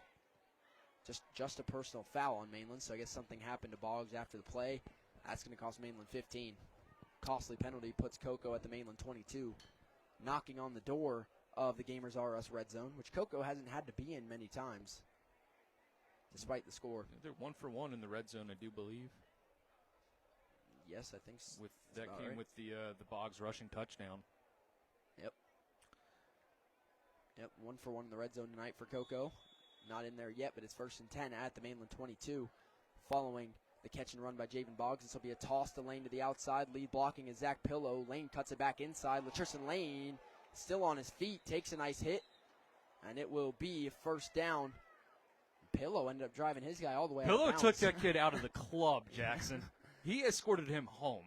That was a heck of a block by Zach Pillow. And how about Lane? I mean, he was almost, he got Stone Cold Steve Austin spine bustered there and stayed on his feet and was able to pick up a couple extra yards. And that moves us inside the Gamers R Us red zone and a 1st down for Cocoa up to the Mainland 12-yard line. A gain of 10 and enough for a 1st down. 1st and 10 here for the Cocoa Tigers. It is Hart in the shotgun. 2 receivers stacked up on either side. Doubles. 1st down, low snap. Hart picks it up. Blitz coming hard, and Hart will stumble down for a loss of about 9 yards. Bring up 2nd and 19. Blitz coming hard by number 26 as well, Antonio Wilson Jr. Yeah, they were trying to set up the running back slip screen there. That's why you saw the defensive line back there so quickly. But you can't have a bobble with the snap because that screws up that timing. And offensive line doesn't know that the snap was kind of rolling back there, and so they released to go set up that screen block. And, Hart didn't have time to kind of backpedal into the to set the screen up. Yeah, if you know anything about a slip screen, the way that play is kind of designed, you kind of have your offensive line pull out. It leaves the middle of the field open. As this game now going to be suspended here for the moment, we're getting word. For the time being, no weather in the area, but we are having a stoppage on the field.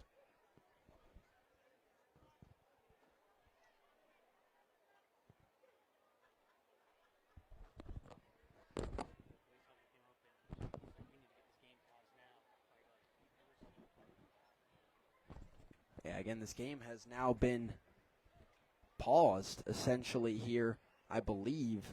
The official's going over to talk to Coach Bell. The only reason I say that is there is a police officer up here on the roof. That is where the word we're getting it is from. Now, we'll see if they go back to play if this just was a timeout. It looks like Cocoa is going to be charged for a timeout here, so the game's still being played. All right. For now, so game is not under pause. That's just what I heard. I overheard. But it was a Cocoa Tiger timeout, so no alarm here yet. It'll be 2nd down and 18 for Cocoa at the Mainland 20. After a timeout, Cocoa has one left here in the first half. And sorry for the confusion, just a Cocoa Tiger timeout there. Got some mixed signals. 2 receivers split either side for Hart for 2nd down and 18 after the kind of stumble sack on 1st down. Back to the Mainland 20. Hart drops back to pass on 2nd and 18. Looking downfield, he'll loft it back corner of the end zone, and incomplete, intended for Nicky Teeter, who was You're going to roughen the passer here on Hudson. And that's going to bring up a Cocoa first. Well, if that is an automatic first down, it will. It's a 15-yard penalty, which wouldn't get him to the first down. If that is the call, which seems to be. Seems the most likely. I mean, Hart was getting held back up, and there was a flag right next to him. So I don't know what else it could have been, but I didn't actually see it. Just using my prior knowledge, and there it is. And you are right. That is a roughing the passer on Mainland, and that's going to bring up first down. Cocoa, and that one, Teeter just lost eyes on that ball as he was kind of rotating around in the end zone. Hart tried to lob that one up. Yeah, I think he was anticipating Hart to kind of put it in that back pylon. Instead, he kind of, I don't know if you can see where that yellow line is for the goalie in soccer, but that's kind of where he threw the ball at. And I think Teeter was more expecting it to be to the outside, to that pylon. It was a high ball, but it was catchable, but just a hard one to track down. But thanks to the penalty, first and goal, Cocoa at the Mainland 10-yard line. Hart drops back, tosses it to Lane to the near side. Lane, no blocking help in front. Lane will be dropped for a loss of 4, but we do have a flag down at about the 5-yard line. I reckon that'll be a hold. Under 2 minutes to go here in the first half. High school now the only level of football with no 2-minute warning. So the 2-minute timeout. Apologies. Is what they're calling it in college football, but we all know what it is. And they continue to call it the 2-minute warning. Sounds like Melbourne scored a touchdown to make it a little bit more competitive, 21-14. Solid for Melbourne after a tough week 1 loss to Lake Toho. And they're clearing the field now. As now this game is being suspended. Teams are going to the locker rooms here.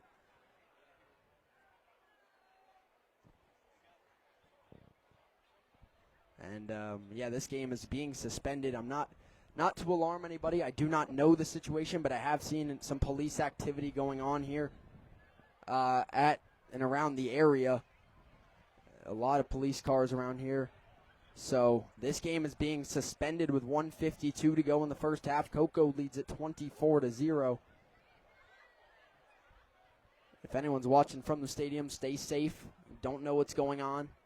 I'm not going to speculate what's going on. I just know I've seen a lot of police activity, and someone ran out on the field, told the officials the game is being suspended. Teams are heading to the locker rooms.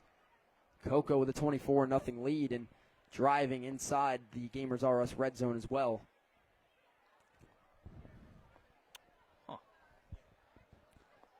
So, yes, while we have the break, I can give you some background on these programs because I have the time. If you look at the Cocoa Tigers and what they've been able to do in the past 2 decades, Cocoa is 215-37 over the past 20 seasons with an .853 winning percentage. Cocoa's played in 9 state championship games, have won 6 across 4 classifications. Over the last 3 seasons, Cocoa has faced teams from Brevard County 14 times, some of them multiple times, with the combined score being 588-78, which an average score of 42-5, which is an average of a running clock every team. Cocoa plays a team from Brevard. Now, obviously, tonight we are in Volusia County here at Mainland.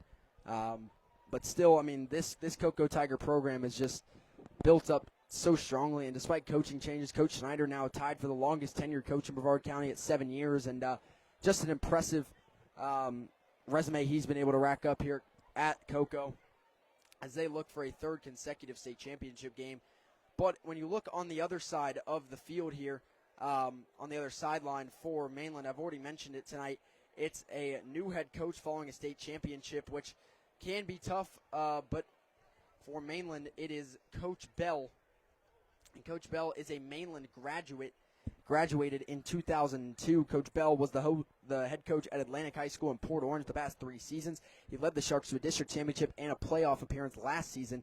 Bell played on the defensive line on the Bucks from 1998 to 2001 and graduated from Mainland in 2002.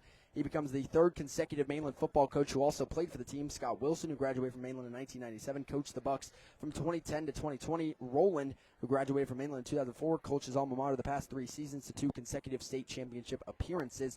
Mainland Athletic Director Terry Anthony said Bell's familiarity with the program played a part in this selection, but wasn't the deciding factor. The Bucks have made the playoffs in 30 consecutive seasons. They were state runner-up in 2022 before winning the championship last season. And in an interview, Coach Bell was quoted as saying, "Mainland is a dream job for me. I've been a Buck my entire life." And especially in high school, it's such a big deal to see, bringing back a former alma mater to lead a program. And, this is a big deal. So to see Coach Bell take over, but trying to avoid an 0-2 start here to the season against a tough Cocoa team.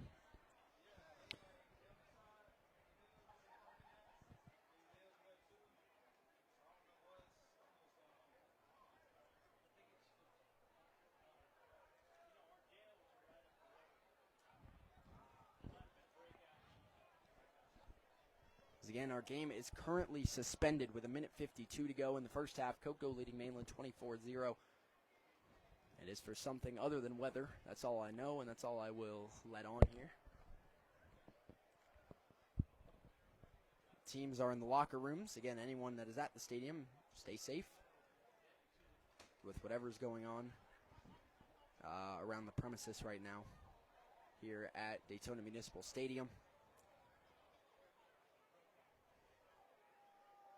So far, Coco's offense been clicking on all cylinders. Coco's defense clicking on all cylinders. The Tigers doing exactly what they need to do in a matchup like this, making a statement so far. In Mainland, with whatever the stoppage is right now, Mainland kind of both teams getting a chance to head back to the locker room and get, a halftime style talk here. And maybe for Mainland, this could be a spark and their coaches can make adjustments to try and help the Buccaneers make a comeback here. But on the same side for Cocoa, if there's any adjustments they need to make, Coach Schneider, Coach Franco, and Coach Diesel get the chance to talk to their players as well during the break. Yeah, you're going to have an actual halftime in 1:52 of game time anyway. Yeah, so, who knows how long this is going to take, but, you're right. Coco's kind of been threatening all game, and it's kind of a fortunate situation for Mainland, be able to kind of take a break for a minute and kind of get your bearings straight before having an official halftime.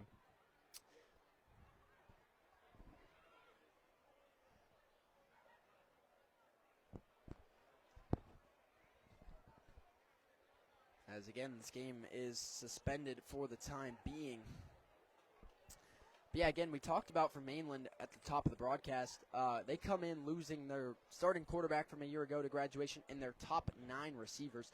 So this offense taking, a new look. The defense still pretty solid, have a lot of returning players on that side of the ball. But tonight, Coco's just gashed them in the secondary so far. The defensive front, all things considered, has probably been the brightest spot of the entire game tonight for Mainland, is that defensive. Yeah, and they lost a 5-star defensive end as well. L.J. McCray. Yeah, who's playing for the Gators now. So, they have lost a lot of talent defensively and, like you said, offensively. But, yeah, you're absolutely correct. That defensive line has held tough against the running game. Again, not something that, Cocoa does often running the ball. They're more of a pass-first offense, especially when you have a gunslinger in Hart back there. But, yeah, anytime that Cocoa has attempted to keep the ball on the ground, Hudson specifically has just really been a thorn in their side. Yeah, that's a guy to keep an eye on, Christian Hudson, the 3-star UCF commit. And with L.J. McCray moving on to the University of Florida, now that's Hudson's D-line to anchor himself. He doesn't have to worry about, splitting with McCray. It's all him. He has that spotlight on the D-line, the UCF commit. As I mentioned, future UCF Knights coming up next season are playing tonight. Javen Boggs. You have Jacquez Joyner in the Cocoa offensive line, as well as Hudson on the Mainland defensive line. So, you got to keep an eye on all those guys next season. UCF's already 1-0. I know Coach Gus Malzahn probably keeping an eye on this game and all his future players here. As we've seen Hudson have big plays. Javen Boggs has been huge, and you don't see as much out of Jacquez Joyner, or you don't talk as much about the offensive line. But Joyner's a big body and a big help for that Cocoa line and making some of those holes and giving Hart time to pass. Yeah, Jackson, I was at that UCF game last night, and former Brevard County player Ladarius Tennyson had a blocked punt in that game. Yeah, in the first half. Wow. Well, congratulations to Ladarius, and love to see guys from Brevard go on to play at the next level. For Cocoa, they also have, can't forget Javion Hilson.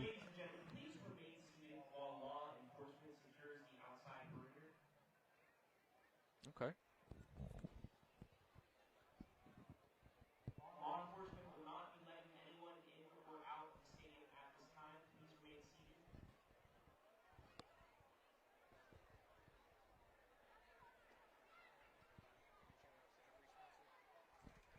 Well, while we have the time, why not use it wisely to talk about all of our great sponsors tonight?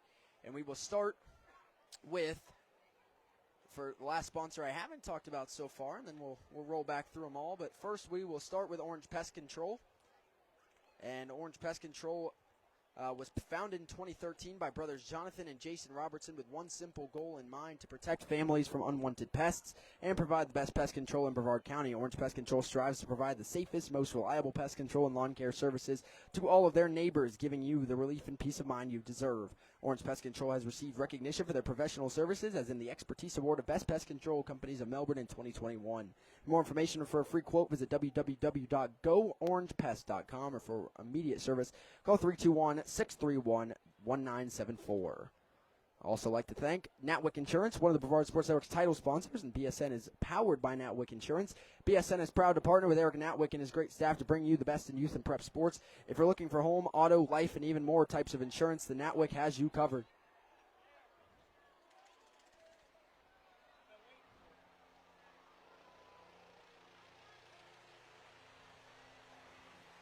Natwick Insurance is a full-service, independent insurance agency that provides insurance solutions with a personal service. They take great pride in the quality of service, and whether their clients need help filing a claim, processing a payment, or just understanding their insurance coverage, they'll always be there ready to help. For more information, call 321-735-0381. Stop by the office located at 1301 South Patrick Drive, Suite 73 in Satellite Beach, or visit online at www.natwickinsurance.com. The Brevard Sports Network, proudly powered by Natwick Insurance. Also like to thank our other title sponsor. We're also powered by 7v7, the Zone 6 Reaper 7v7 in personal training. Looking for a 7v7 team or looking to hone your speed, strength, and agility, the Zone 6 Reapers are where you need to be. The Zone 6 Reapers were founded in 2021 with a vision to create an organization that would give student athletes off-season conditioning, fundamental skills, and mentoring opportunities leading to success in high school, college, and beyond. A 501 nonprofit organization, Z6 coaches and mentor to youth student athletes from all over Brevard County in various sports. Zone 6 prides itself on providing student athletes a chance to build lifelong friendships, receive high-level coaching, experience new opportunities in a fun, safe environment. For more information, call 321-499-8288 or online at www.zone6reapers.com. And again, the Brevard Sports Network, proudly powered by the Zone 6 Reapers.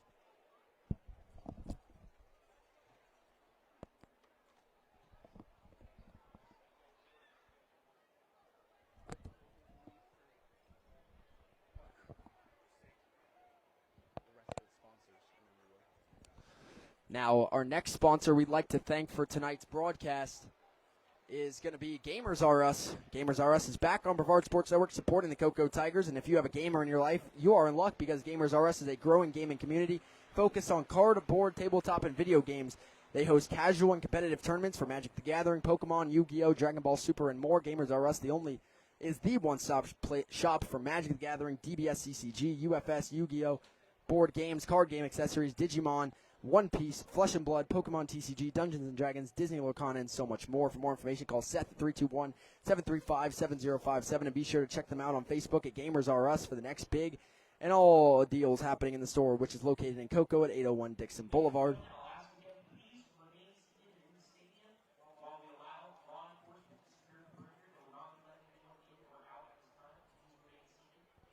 And our last sponsor we'd like to thank is Tales at the Barkery, opening in 2016 in historic Cocoa Village. For more than 6 years, Tales has been a favorite destination for pets and pet parents, and they invite you and your four-legged friends to visit. Tales at the Barkery has a variety of fresh treats made on-site, soft treats, and hypoallergenic treats that are also available, and they take custom orders and have unique cat and dog wear. For more information, you can visit online at www.talesofthebarkery.com, and you can call it 321-305-4584. But what they really like is when you visit, and they're easy to find in historic Cocoa Village at 14 Oleander Street. As this game is still suspended with 1:52 to go in the second quarter, we're going to take a quick break in the action, give ourselves a water break, and we'll be back momentarily, hopefully for the resumption of this game.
We welcome you back here to the Brevard Sports Network. Still no word of what the police situation is here from Mainland, as this game still suspended for police activity.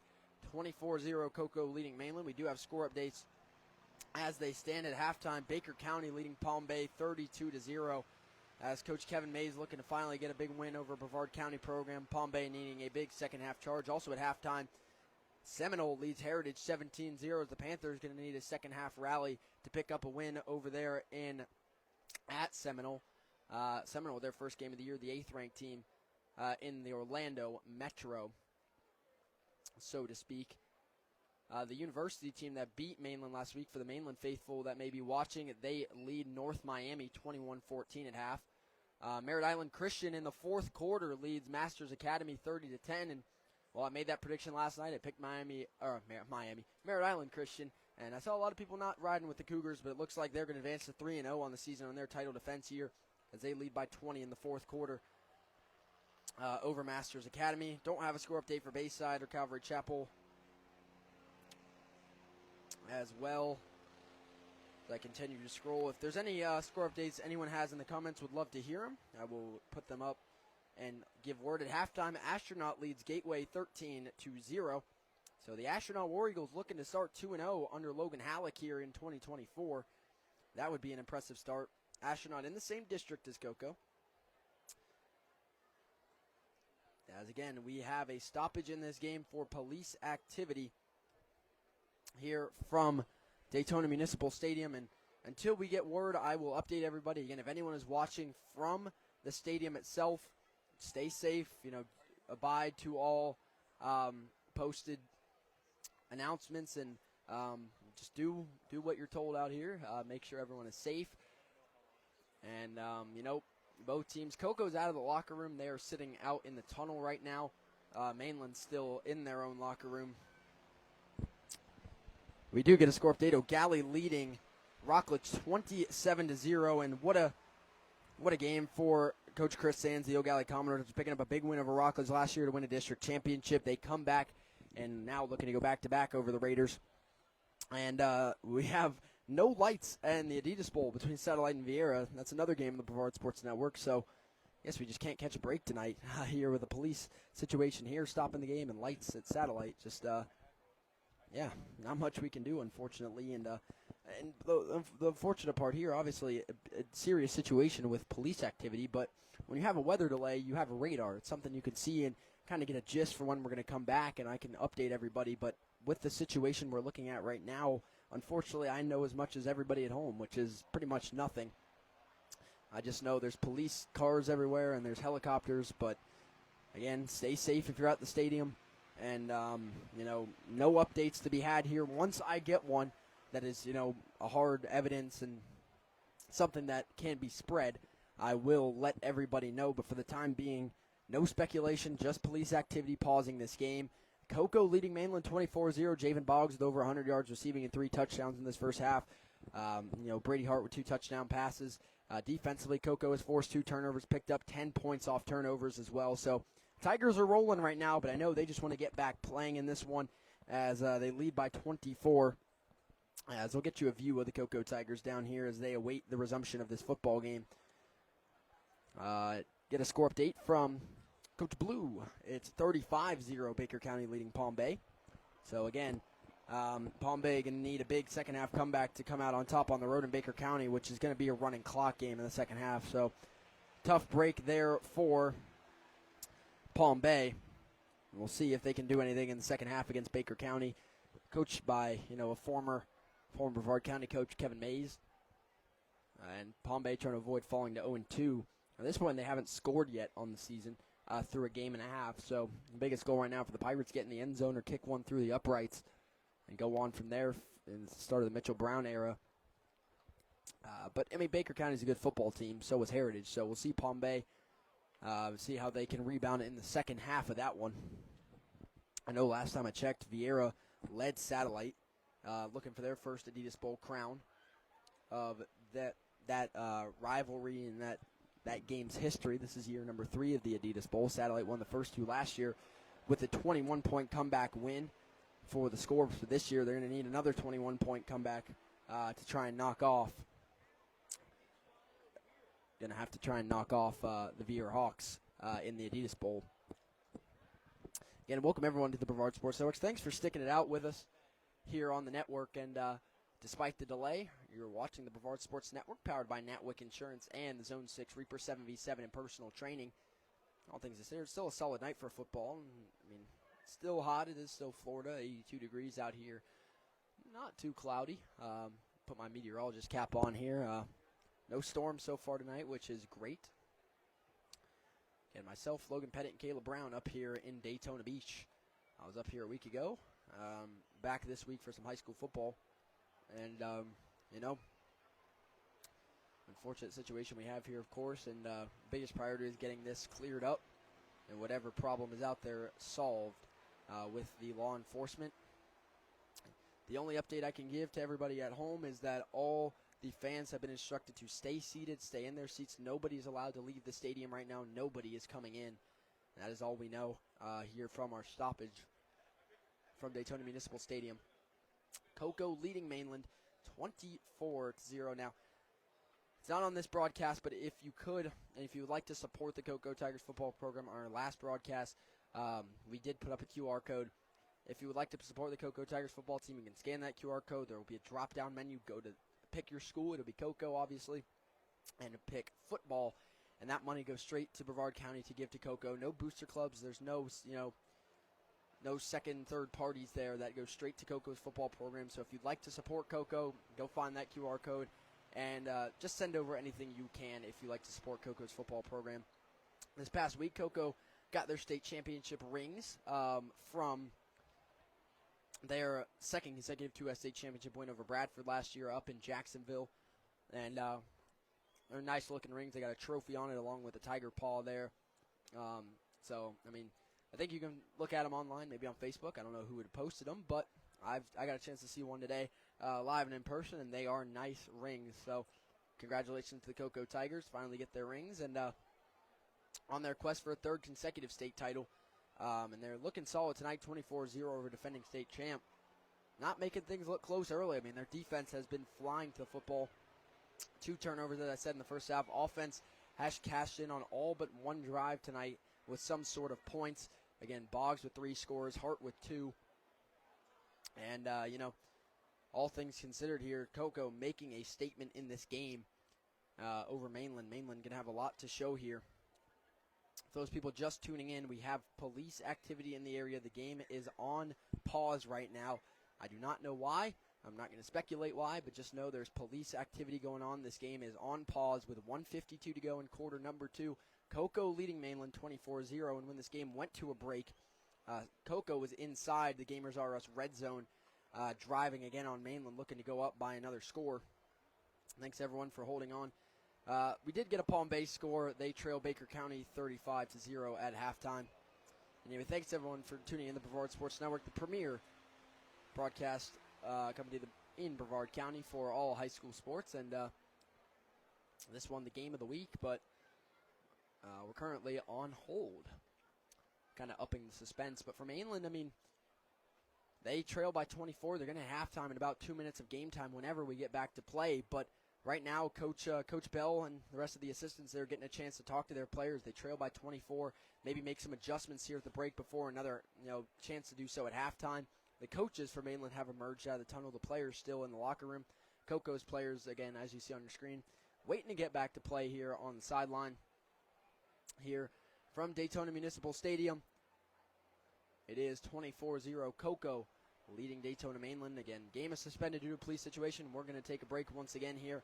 Whenever I get any sort of information or any new score updates or anything worth noting, I will hop back on the air and let everybody know. But for now, it's Jackson Robb for the Brevard Sports Network, powered by Natwick Insurance and the Zone 6 Reapers. We'll be back in a little bit when we get any new information.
And welcome back live to the Brevard Sports Network. And again, I'd like to remind everyone, while we have a suspension here and with the lights out at Satellite, if that game is at suspension, don't forget we also have the Adidas Bowl, as I just mentioned, between Satellite and Vieira on the Brevard Sports Network. And we also have Merritt Island and Melbourne, our 3 games on the network tonight, as our other 2 teams that we have contracts with. The Heritage Panthers are on the road, trailing Seminole at half by 17. Don't have a score from MCC over at Trinity Catholic in Ocala, Florida. So those 2 teams on the road, hence why only 3 broadcasts here tonight instead of 5 like we had a week ago. But still getting you the best games in Brevard. The other score updates I saw, O'Galley leading big over Rockledge, Palm Bay trailing Baker County big. Astronaut leads over, I believe it was Gateway by 13.5. Merritt Island Christian leading by 20 in the 4th quarter. So again, those are your score updates. Lights are back on. Thanks for the update there over at the Adidas Bowl. And again, thanks everyone for waiting it out with us here on the Brevard Sports Network. Powered by Natwick Insurance and the Zone 6 Reapers. And again, we await word here from Daytona Municipal Stadium. Our latest update was just this game is still on hold. Stay in your seats. The same message. So not much new we're gaining here, and the crowd's sticking around, but unfortunately they have no choice. But I mean, a solid crowd. You can see they're across the way for Cocoa, heading up I-95 here to Daytona. And obviously Mainland bringing their home crowd pretty solidly as well. Cocoa still waiting to go back to play here, but at the end of the day, it's of the discretion of the law enforcement here in Daytona Beach for when this game can be resumed. And I will continue to give updates when they are provided to me. And they will go straight down to everybody at home. And again, if you're here at the stadium, just listen to all instruction over the PA and by police officers and stay safe. There we do get a score update. MCC leads Trinity Catholic 21-0 in quarter number 2. So the Hustlers looking to advance to 2-0 with a big district win over the team that knocked them out of the playoffs a year ago. So that's a big update. Thank you there in the comments. So MCC leading as well. That's big for the Hustlers, and this was a big statement game for them. Me and Alan talked about it last night. I picked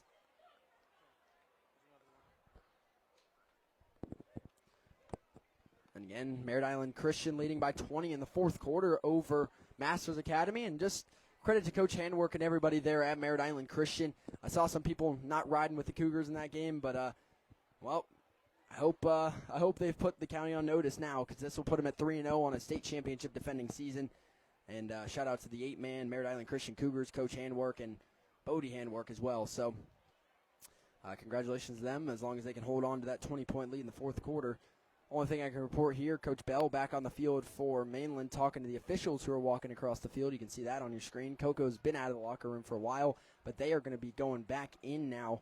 I don't know if they were forced back in or that's their decision, but they've been out waiting to come back to play. Coco will go back to the locker room. Mainland hasn't emerged.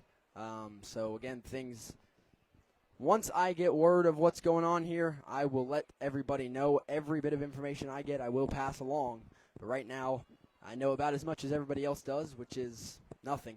Besides that this game is not being played right now. The teams are in the locker room, and the score is 24-0. Coco. I mean, last night, talked about some college football. We talked about the JV games we had. We saw Rockledge JV pick up a big win over Vieira in their first game of the season. Melbourne won the JV edition of the Crossroads Classic over O'Galley. Also, we saw Space Coast fall just shy of St. Edwards by 5, 18-13 for their first loss of the new Jake Owens era. That's a good St. Edwards team, so nothing to hang your head on if you're Space Coast. They fall to 2-1. Solid record to start the year, and that's the only points they let up in their first 3 games. So they have only allowed 18 points in 3 games, all in last night's game, though, as they fall to 2-1. And also in college football, for anyone that missed the Thursday night start of the Week 1 season, UCF, for all the UCF fans out there, beat New Hampshire 57-3. In the closest game of the night and the thriller of the night, Minnesota misses the walk-off field goal against North Carolina and falls 19-17, despite the Tar Heels losing their starting quarterback Max Johnson for the season with a broken leg. Also last night, Colorado outlasts North Dakota State in a tight game. Arkansas blows out Arkansas Pine Bluff 70-0. Missouri handled I believe an FCS opponent. A lot of FCS games last night. The biggest game was UNC in Minnesota, and then obviously for the state of Florida, it's UCF the big game in the state of Florida will be tomorrow in the Swamp. It'll be UF and Miami. And, the battle, Gators and Hurricanes, the battle for the Sunshine State. And that's a big one. Miami ranked as they are preseason frequently. We'll see if they can back that up with a big win in the Swamp. The Gators with the toughest schedule in college football coming up. We'll see how Graham Mertz and the Gators can do. For the Mainland faithful out there, LJ McCray's Gators debut will be tomorrow against Miami. And a lot to look forward to in that game. Miami looking to hold their top 20 ranking right now. Florida needing to pick up every win they can with that schedule that they are staring down. Again, the toughest in the nation. Florida State will play again on Monday night after a tough loss in Dublin. They will play against Boston College on Monday night. And, that's your Power 5 Florida teams breakdown. UCF 1-0, FSU is 0-1, and Florida and Miami to be decided tomorrow night as they will fight it out on the gridiron.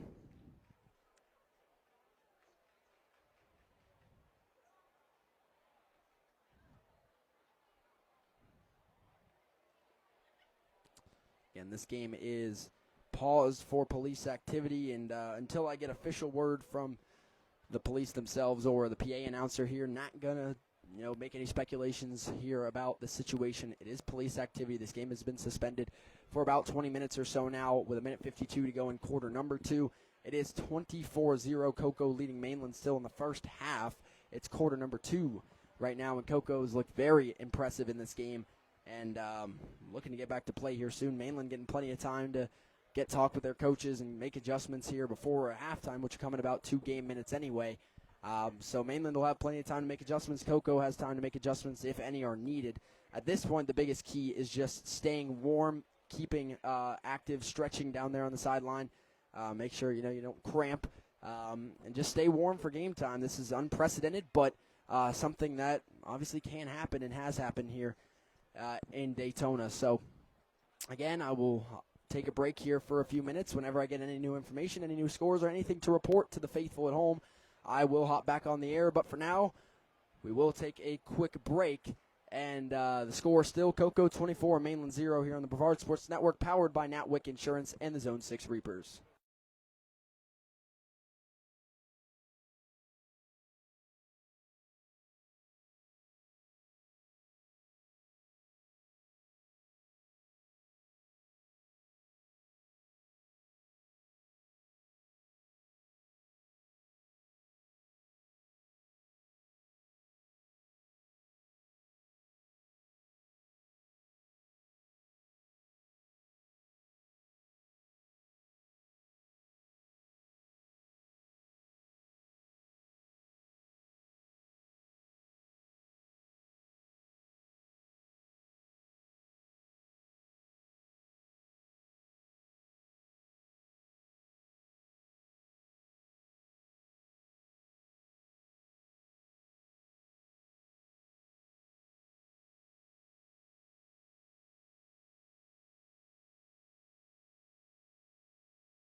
And welcome me back here to the Brevard Sports Network. The only update, nothing new going on. This game still suspended, minute 52 to go. We have had some reports coming out, nothing official, though, yet to report from law enforcement. So for now, I will stay away from anything unofficial. I guess just take everything with a grain of salt that you see. But, for now, we are stopped with a minute 52 to go in the second quarter. Cocoa leading Mainland 24-0 in the first clash of state champion versus state champions in the state of Florida in this season. The reigning 2S state champion Cocoa Tigers versus the reigning 3S state champions, the Mainland Buccaneers. But it's been all Cocoa all the time here in this game, offensively and defensively. 2 turnovers in the first half for Cocoa. Obviously, the 24 points on the scoreboard, a hat trick of touchdowns for Javen Boggs, 2 for Brady Hart for those just tuning in. Remember, Brady Hart, the Michigan commit, the 4-star class of 26, the quarterback for Cocoa. I think the most interesting part of that commitment for me for Brady Hart is you look on 24/7, and the day before he committed to Michigan, he got the offer from Ohio State. And, everyone knows that rivalry. So, yeah, everyone knows the rivalry there. So you see Brady Hart get the big Ohio State offer and then doubles down by going out and committing to the University of Michigan. So it'll be interesting to see him in the blue and gold, blue and yellow starting in 2026. He's still a junior, and we've seen him make some highlight-type plays tonight already. We do have some finals coming up here, so I'll read them off as we've gotten them. Our first final of the night, the MCC Hustlers in the Willie Tillman era, they start 2-0. They knock off Trinity Catholic 38-6. And that's a defending 1S state runner-up. And MCC is 2-0. And, I wanted to see this out of the Hustlers. I did pick them last night. And, they proved me right with a 32-point thumping on the road. Now O'Galley leading Rockledge 40-0. As the Commodores looking to go back-to-back wins over Rockledge. I don't know the last time that has happened, but this is a huge win for Coach Chris Sands and the Commodores to advance to 2-0. Outside of Cocoa, I think that is your number 2 team in Brevard County right now is the O'Galley Commodores as they pick up, I assume, a win. The last score was 40-0. Baker County defeats Palm Bay 35-7 as the Mitchell Brown era will start 0-2 for the Palm Bay Pirates as they do get a score on the board in this one after getting shut out by Heritage, but they are now 0-2 as they fall to Baker County by 28. Vieira leads Satellite in the third annual Adidas Bowl 19-0 as they look for their first Adidas Bowl trophy. And the second win of the official Coach Gola era, looking to be 2-0 this season. And again, any other score updates, please drop them in the comments as I will report them as we get them. But so far, the finals. Space Coast fell last night to St. Edwards. MCC beat Trinity Catholic by 32. O'Galley up 40-0 on Rockledge. Baker County defeats Palm Bay 35-7. Vieira leading Satellite 19-0. And Seminole leads Heritage 20-7. Tough break for Heritage. I don't know at what point in the game that is, so maybe Heritage still has a shot to make a comeback. But if not, they will fall to 1-1 ahead of a huge game against O'Galley next week. Not a district game, but one that could decide the number 2 team in Brevard County behind Cocoa. As we also see Merritt Island leading Melbourne 24-14. The Bulldogs giving the Mustangs a fight here. But that game in the second half, we'll see if Melbourne can make a comeback. As the only updates I can give you now is the road seems to be back open outside the stadium. So hopefully we're getting closer to a resumption of this game. So Merritt Island leading Melbourne by 10 in that contest as Merritt Island trying to advance to 2-0. Melbourne trying to avoid falling to 0-2, and that's coming off a 2-8 season for the Melbourne Bulldogs. So there's a lot they're looking at here to try and, come back from that season. And an 0-2 start wouldn't be where they're trying to get to. But a similar situation here in Daytona. Mainland looking to avoid falling to 0-2 after falling to University a week ago. Now trailing Cocoa by 24. Still 2 minutes to go before halftime. When we resume, we're going to have assumedly a shorter halftime, but I don't know yet. Coach is getting plenty of time with their players right now. I think more time than they may need. But, for the time being, Cocoa has been down here on the sideline and getting ready to go. And the biggest thing here is staying warm, not, getting tight and cramping up here, getting ready to play. And Tigers just killing the time, chucking the ball back and forth. And, well, there's your two-time defending 2S state champs, the Cocoa Tigers, all laid out there on the sideline. We still haven't seen Mainland come out of the tunnel yet this whole time, so Coach Bell using his time, I'm guessing, delivering all the adjustments and messages he can here. And now whatever the situation is, not making light of a bad situation, but Mainland does get a chance to talk to their team right now and try and make adjustments, because so far nothing is going right. Their biggest strength so far has been their run defense on Cocoa, but besides that, it's just been Tigers, Tigers, Tigers. We get some Florida score updates. Appreciate these. Lake Mary leading Kissimmee Osceola 24-0, so that's going to be a big win for Lake Mary, who is currently ranked as one of the, I think, the top 5 teams in the Orlando metro area behind the Cocoa Tigers. They beat Mainland last year 33-0 as well, as Mr. Lauren McClanahan talks about, so Lake Mary, a team to keep an eye on. They shut out Kissimmee Osceola, and for any Rockledge fans that are watching right now, that's a team in your district, I believe. It's Rockledge that has Kissimmee Osceola in that district, so something to keep an eye on. Your district opponent takes a loss here. Now, it's not a district loss, but, a loss regardless for a district team for Kissimmee Osceola. And so thanks for the Florida update. I think I saw during one of the breaks that I think IMG bounced back and got a win as well this week. If that is the case, they are 1-1. I think they have Cocoa next. And that is probably going to be the biggest game in the state of Florida this year, regardless of how this one goes. Currently, IMG is 1 in Florida. Cocoa is 2. As the Mainland players are now coming back out onto the field, we're not getting any word of resumption yet, but both teams are on the sidelines now walking out to the field. No official word yet, not going to jump the gun here, but maybe we could be getting started here momentarily. Yeah, again, the only thing I can tell for sure to the comments is we have a police situation, not speculating. Again, if you see any reports online, just take them with a grain of salt. Nothing official has come out yet from the police department that I know of and of law enforcement, so not going to speculate, not going to spread any false news. But what is 100% sure is there is a police situation that had paused this game. Hopefully, we can get back to play here soon. We thank everyone for sticking it out here on the Brevard Sports Network, and appreciate each and every one of you for your support of this broadcast. And we're going to stick it out no matter what. Made the drive up 95, and we are going to stick it out.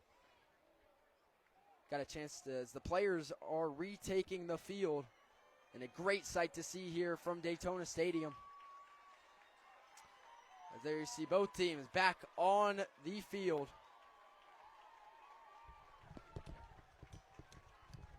Or not. And I tried to not jump the gun, but I did jump the gun, unfortunately, so they're being told to get off the field. Are they? Yeah. Oh. So, not yet. No, they're...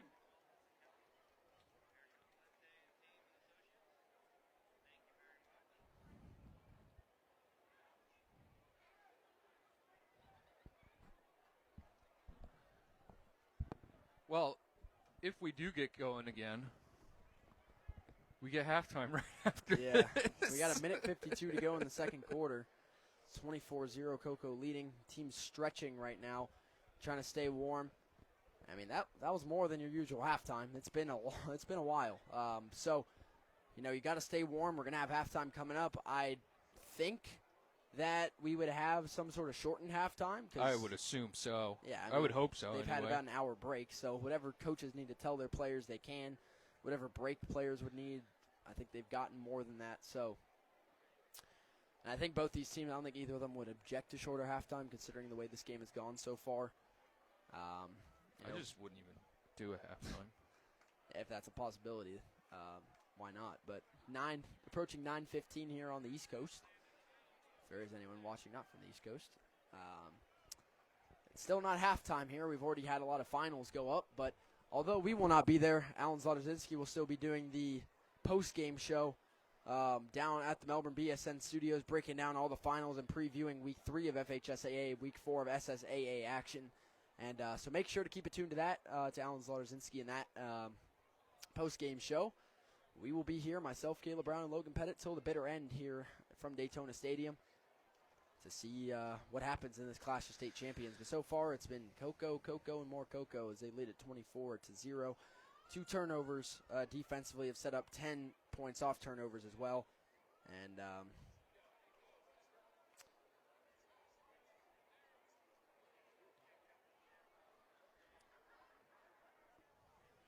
yeah, so the players are allowed to warm up here, but when they tried to take the field, we had some people telling them that was not, I guess, not allowed.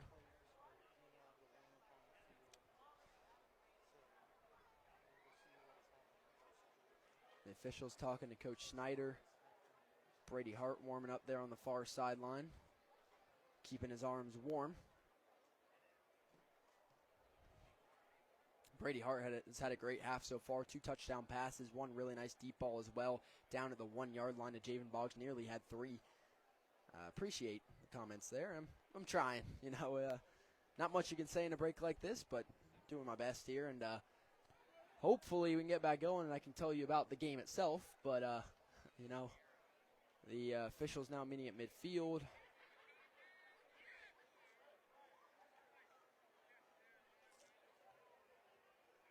And both teams warming up, getting the final talks from coaches here, and hopefully we can get back going. All the helicopters, I haven't heard one in a little bit, knock on wood, so hopefully things are clearing up. But, yeah, nothing I can report. Nothing has been told to me set in stone, and I understand, stuff may be going around, and some of that may be entirely true, but until I get it from an official source, it's for our best interest to not report on it. So I'll leave it at that. Police scenario, and that's where we have been for the last, 40 minutes or more.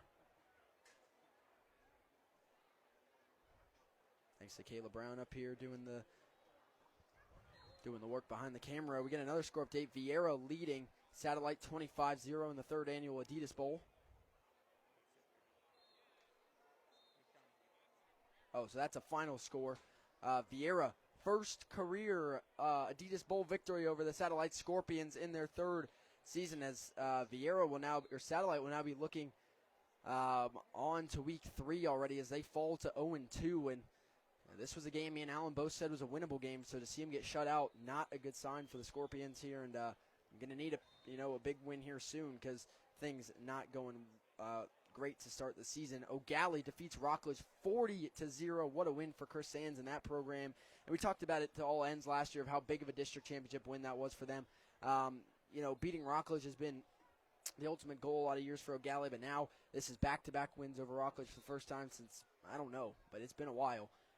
So congratulations to O'Galley with a running clock victory. Rockledge falls to 1-1. O'Galley is 2-0, and they will see a big matchup against the Heritage Panthers next week. And what I'm going to deem the battle for the second-best team in Brevard. Because Del Coco shows me otherwise, they're going to stay number 1, and I don't think there's any object to that. Shouldn't be right now. You got Merritt Island's up 24-14 on Melbourne in the 4th. Melbourne's driving, though. Bulldogs hanging in there looking to pick up a big win if they could over Merritt Island. Merritt Island coming off a tight win. Bad snap. And Merritt Island coming off a tight win up against Impact Christian. They're 1-0. Melbourne 0-1 after a tough 14-7 loss to Lake Toho.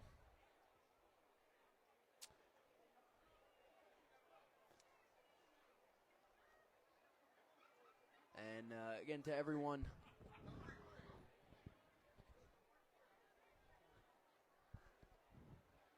to everyone just tuning in, we are not at halftime yet. We have a police situation that has put this game on pause for an extended period of time. Halftime.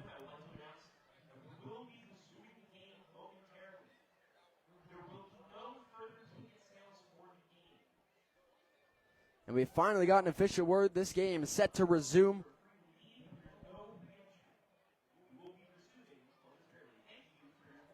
This game will finally be resuming soon. Halftime still to come for those asking. That was a police break, but we are finally ready to go back to action in the Clash of State Champions as the Cocoa Tigers lead the Mainland Buccaneers 24-0 with a minute 52 to go in the first half. And so far right now, the team's still warming up. We're not jumping right back into play, but we have gotten word that this game will get back to action here soon. And for those of you that forgot, Coco's in scoring position they're when in they the come red out of zone. here. Yeah, Coco's in the Gamers R Us red zone right now. So they're going to pick up in great field position, looking to go up by I believe there was 4 possessions. There was either a penalty or a play that backed them up, so it should be second and goal, but second and goal from maybe like the 12-ish, I think, 17. Is that what I see on the scoreboard? That is, second down. Yeah, second and goal at the 17 for Coco coming up. When we finally get back to play here from Daytona Stadium, and thanks to everyone for sticking it out here with us and keeping us company up here all the way up on the roof as we await the situation. Glad everyone is safe here if you're watching from the stadium. Glad that everyone is safe, I hope. And we can get back to play as soon as possible. 29-14, Seminole leading Heritage by 15 late in that game.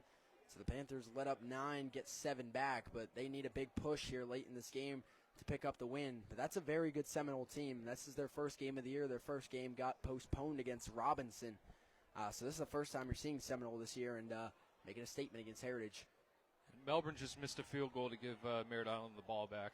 That could kill their hopes of the win. Yeah, there. I'm not sure how much time is left, but it is the fourth quarter. Well, we'll see in that one as Merritt Island leads by 10 late in that game as well.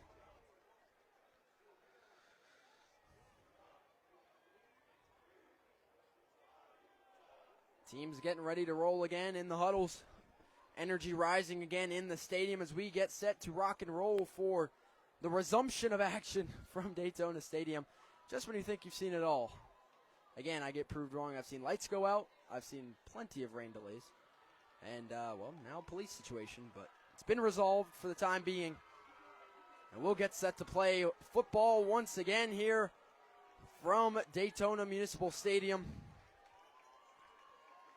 Here at Larry Kelly Field, 24-0, Coco leads Daytona Mainland. To give you a little first half recap, Javen Boggs with 3 touchdowns, 2 receiving, 1 rushing. Both of those passing touchdowns coming from the Michigan commit, Brady Hart.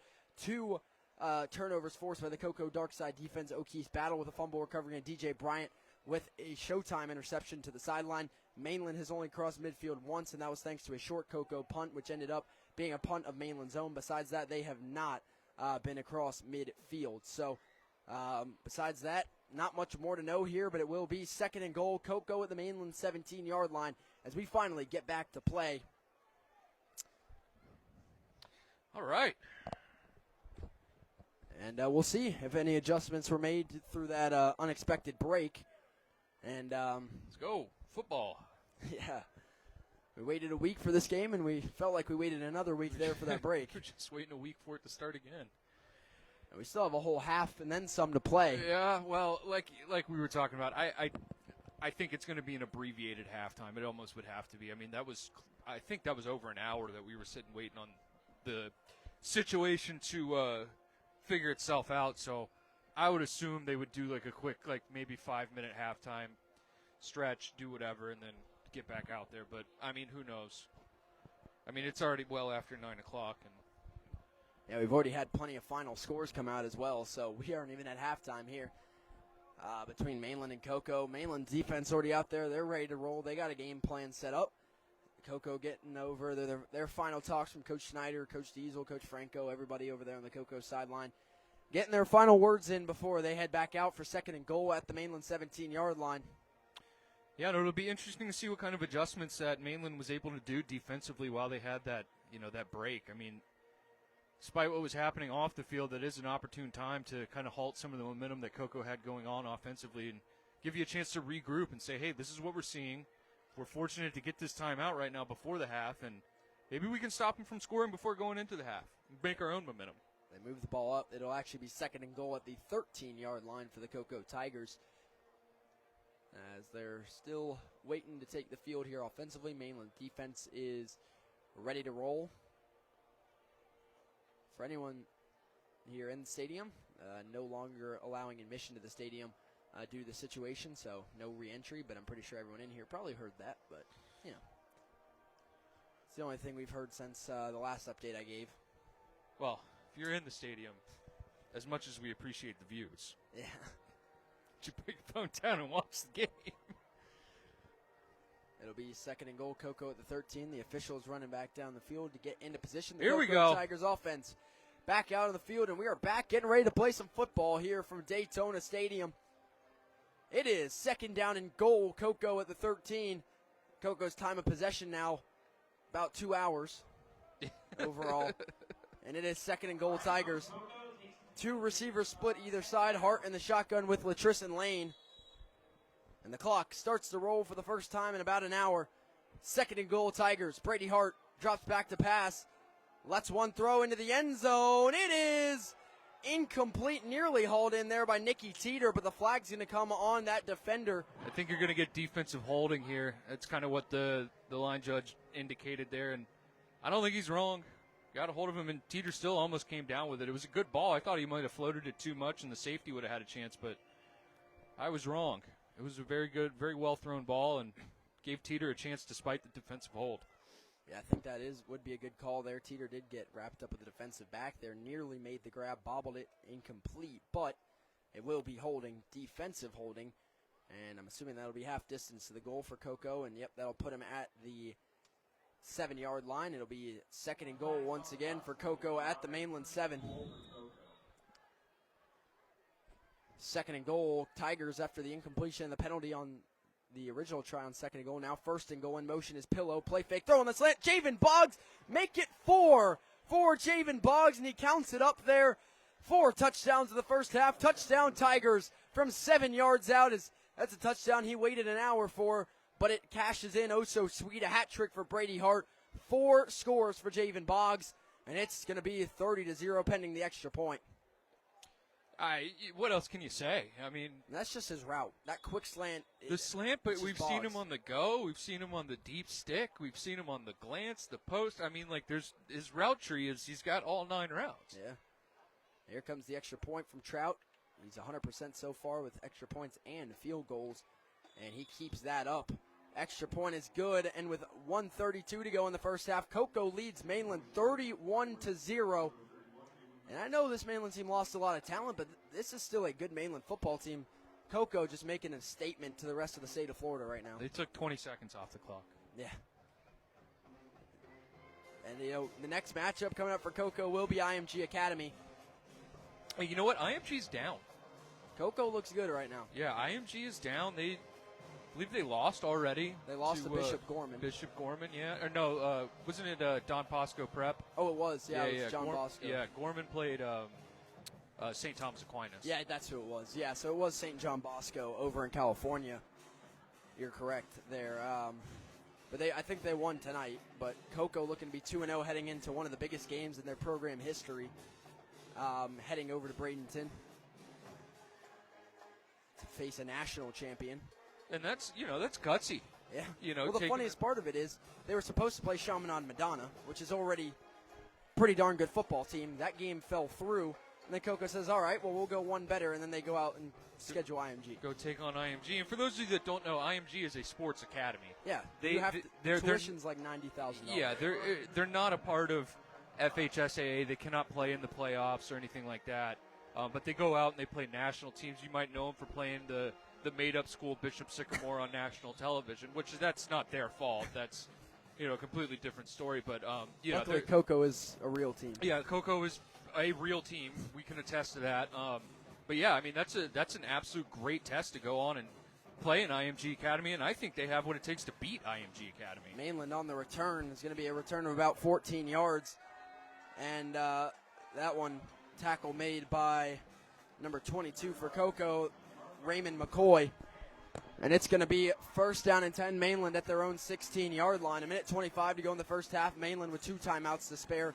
The only timeout they took was on that second down controversy discrepancy there at the start of quarter number 2. Still with 2 timeouts in Coach Bell's back pocket. Mainland must score the rest of the way as they trail by 31.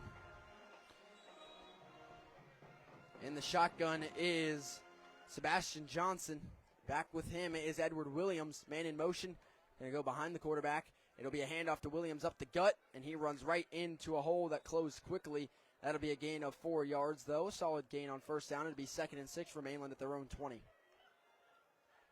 Yeah, a little wrinkle we saw out of the Mainland offense. We haven't seen much motion come in like a orbit motion type. We've seen some swing motion and such. Maybe a little eye candy to get those linebackers flowing. And, they picked up about 4 yards. They go back to the run here.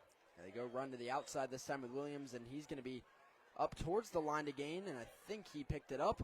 That will be a Natwick Insurance first down for the Buccaneers. First down and 10, Mainland up to their own 26-yard line as we're under 1 minute to go in the first half. Look who they got in at tight end. It's a heavy set here. Two number receivers 5. far. That is Hudson. Handoff again to Williams. Williams breaks a tackle, and he will pick up about 3 yards. Now Hudson, who you just mentioned playing up front there, the UCF committed D tackle. He played offensive line his freshman year here, but now they're helping him in the heavy set. Hilson slow to get up there, and he'll gingerly get back to the defensive line there. And that's who made the tackle, was Hilson. 2nd and 8, still 22 seconds. Mainland not calling the timeouts. They're just running the ball here. That's a carry by Kwazi Kwaku, who had a big interception late in their game versus University. But Hilson just did a textbook spill where he got underneath the puller and blew that up. You got a wrong armament. What you mean by that is when that puller's coming at you, you attack him with your outside shoulder and get skinny on that. And that is the end of the first half finally here from Daytona Stadium. Cocoa leading Mainland 31-0. And we're not going to take a break here yet because I'm interested to see what halftime is going to look like here. It looks like a 3-minute halftime. Yeah, they'll probably just talk real quick, and then Cocoa gets the ball, if I'm not mistaken. Cocoa will get the ball first to start the second half, and with one more score, a touchdown, this could be a running clock in a state champion clash. An interesting thing to know, you talked about Mr. Hudson out on the field on that last play. On his way back to the huddle, he shoulder checked, I think, everyone on the Cocoa defense. So he buried somebody around the 45-yard line, so he had something to celebrate. Granted, it was a short gain right before half, but, he made an impact. I do want to point out, not that I think it's going to be too consequential. I think Cocoa's going to be without Malachi Coney the rest of the game. I saw him coming out after the break. He was didn't have his helmet, no shoes, and he looked like he was limping. People were helping him walk. Wow. So that's why we've been seeing a lot more Tristan Lane tonight, but really they haven't needed the run game. No, but still would be a tough loss for Cocoa. They like to run that split back with Lane and Coney. So now it's going to be all on Tristan Lane to run the football. Nothing against Brady Hart, but he's not necessarily a dual threat guy. So if they're going to be running the ball, you're going to be looking at Tristan Lane. Might be part of the reason why we've been seeing a lot of these jet sweeps to the receivers. Yeah, we've seen D.L. Hardison take a few. We've seen Javen Boggs take one. Hardison, another 3-star receiver, no Galley transfer. Hardison looking for his best season since his freshman year, which actually where he put up the most yards in his career. Yeah, haven't really heard his name called too much tonight. He's been targeted a few times. I think he may have one reception. Well, yeah, to be fair, it's been the Javen Boggs show. As it typically is. And Mainland's ready to go out here and kick this ball off. We have 1:50 left in halftime. But I'm ready for him to go out and kick the ball off too, Jackson. No reason not to. I think at this point, Mainland was just running the clock out in the first half. We'll see what their strategy is for the second half and how they want to try and come back in this game. But Cocoa has just had their way. Only one drive they haven't scored so far with a punt. Mainland has crossed midfield only once due to a flat Cocoa punt, and that drive ended up back in Mainland territory after a 25-yard penalty. Well, I will say this. That drive right before the half ended, they were moving the ball fairly well. Yeah, they got a first down. Yeah, they did pick up a first down. Looks like Father Lopez has their game going on over across the street now too. So. They cleared out as well when we did. So there's still 2 games going on up here in the area. Up here in Volusia County. Yes, sir. Right across the street from one another, Daytona Municipal Stadium and the Father Lopez High School there. And just over the treetops, you can see the Speedway. Daytona International Speedway hosted the Coke Zero 400 a week ago. So all the buzz around Daytona a week ago, and then you get a state champions clash a week later. You ever been to a NASCAR race? Did you go to the one last week? Was that the one last week? Been to 2 this year at Daytona. I've never been to one. It's a good time. Yeah, that's what I hear. My father-in-law is big into racing. It's a good time. So is my dad. Big race car fan. I never really got into it, but I do hear the going to the races are a lot of fun. Going to the races, different experience. Kind of like a baseball game. Yeah, for sure. That one was an eventful race for anyone that has any interest. We had one flip. We had a first-time winner. It was a lot of action a week ago. It was on Saturday night in Daytona. And next time they'll be back will be the Daytona 500 in February. So for now, all the buzz from the NASCAR race, all those fans have. The last time I was in Daytona, I went up and saw the Savannah Bananas play. Wow, that's something on my sports bucket list. Buddy, you talk about a goofy time. It's something else. I bet. It's fun, though. though. Make the game winning out. Try and catch it from the fans. No, my wife almost got hit, though. Really? Yeah, a foul ball came by, and I, ducked her out of the way and, smacked it. And people are like, why didn't you catch it? You would have got. But the bananas hit. I'm like, I don't want to get one of the bananas out. If I'm going to catch a foul ball and get somebody out, I want it to be a party animal. Yeah. And for those of you that don't know, I'm not going to go into detail about banana ball, but if you're interested, look up the Savannah Bananas and look up the rules to banana ball. I think ESPN made a documentary about them. They did. So They've sold out. So they used to not go on tour. They used to just play in Savannah, and they sold out. I think it's still the longest active streak of sold-out home games. As we have kickoff for half number 2, onside kick, Mainland, and I think the kicker got it back. Pat McAfee. Yeah, the old Pat McAfee special there. And Noah Lehman. That's what you got to do to get back into this football game, man. Hey now. Hey now. Not so fast. Something you also can't do in the NFL anymore. The old Pat McAfee onside kick. And Mr. Lehman picks it up, waits exactly 10 yards, and will get it. The official's convening, but I don't think he touched the ball before 10 yards. Shouldn't be an issue. Oh, he touched it about the other side of the 50, about the 49, 48-yard line, and then was pushed forward to the 45. He absolutely recovered that. That was a legal onside kick. Well executed, too. That'd be a Natwick Insurance first down after a Noah Lehman, Pat McAfee-esque recovery. I wonder if Coach Bell drew that up during the police break.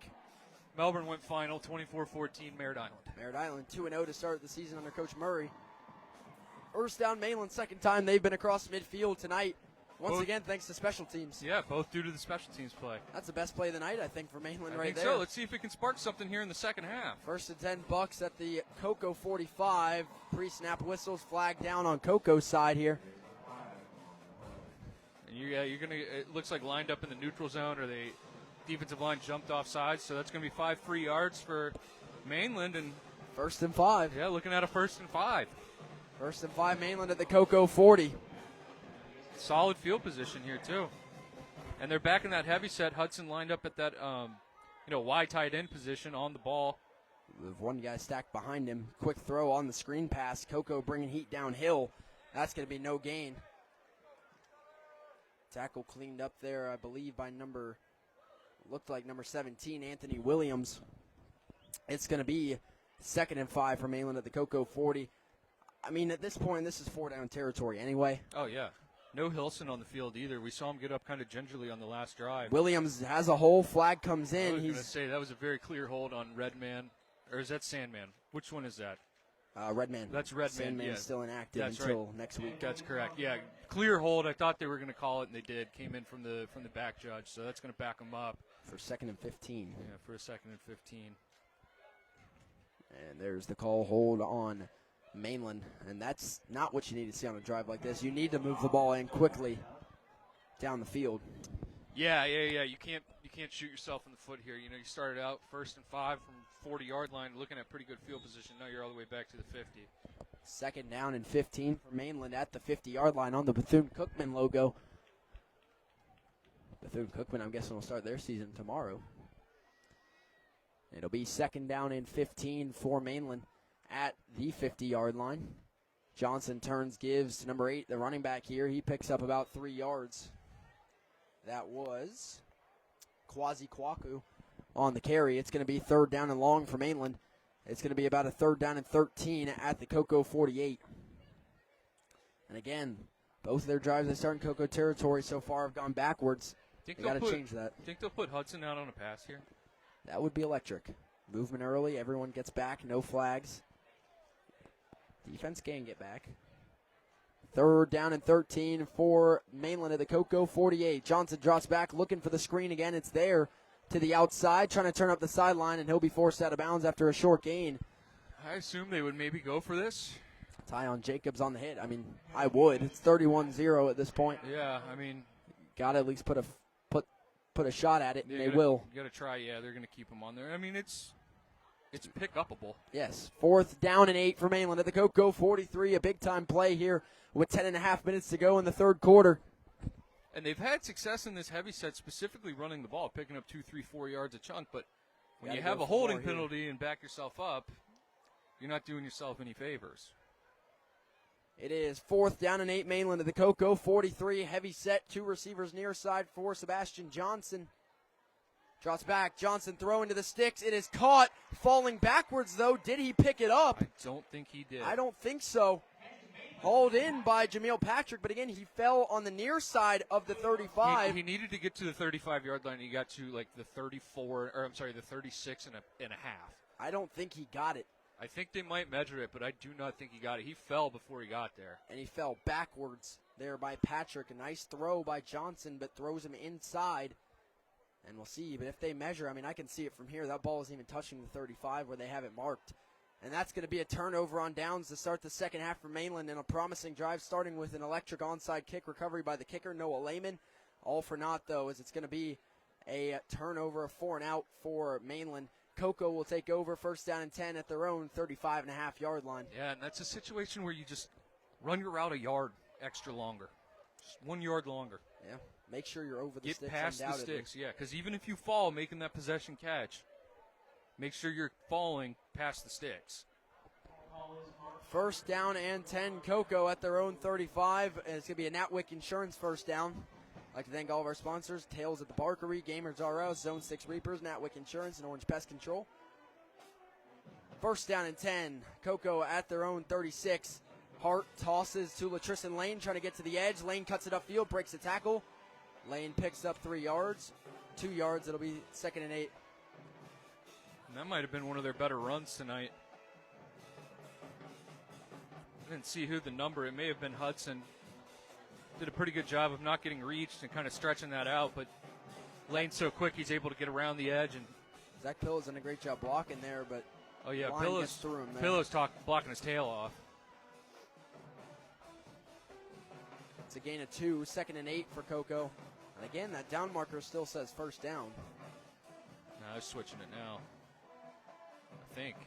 I hope. Yeah, there they go. 2nd down. Hart drops back to pass. Short drop throws too far in front of Zach Pillow. Well, Pillow's lucky he didn't get flagged. I mean, he just shoved the safety for really no reason there. Almost knocked him over. And I like the idea of going to him, after blocking. The ref's going to talk to him about it, but going to him after blocking so hard, but he's got to reel that one in. It was a little outside, but should have been able to hang on to it, and that would have been a 1st down. 3rd and 8 for Coco at their own 38-yard line. 1st down line to gain the 46. 2 receivers on either side of the line here for Brady Hart and Latrice Lane in the backfield. Under 10 minutes to go in the third quarter. Hart in the shotgun for 3rd and 8. Hart drops back to pass. Lane flushes out of the backfield, caught over the middle. There is Zach Pillow. Breaks the tackle out to the sideline. Pillow down at the 40-yard line of Daytona Mainland. And there's a good way to make a statement after the pass that he was dropped on the last play. And we got an injured Buccaneer on the play. Yeah, and I like Hart going back to Pillow after the drop, too. Saying, you know what, hey, I know you can catch these. Let's give you another shot. And that's what the last play should have looked like had he caught it. Great way to keep confidence alive. We do have a Buccaneer down in the play after a gain of about 22 yards by Zach Pillow. 1st down and 10. Coco at the Mainland 40. Pillow, the former Vieira Hawk. As the Hawks tonight, though, do pick up an Adidas Bowl win to advance to 2-0. So how about them Hawks? Yeah, Zach Pillow either way. Now looking to be on a 2-0 program. As the Coco Tigers leading at 31-0.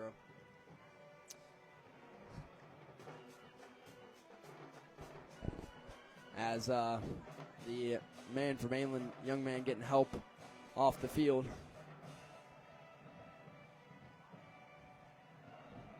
It's the Mainland band now playing out Kendrick Lamar's Not Like Us, but right now they trail 31-0.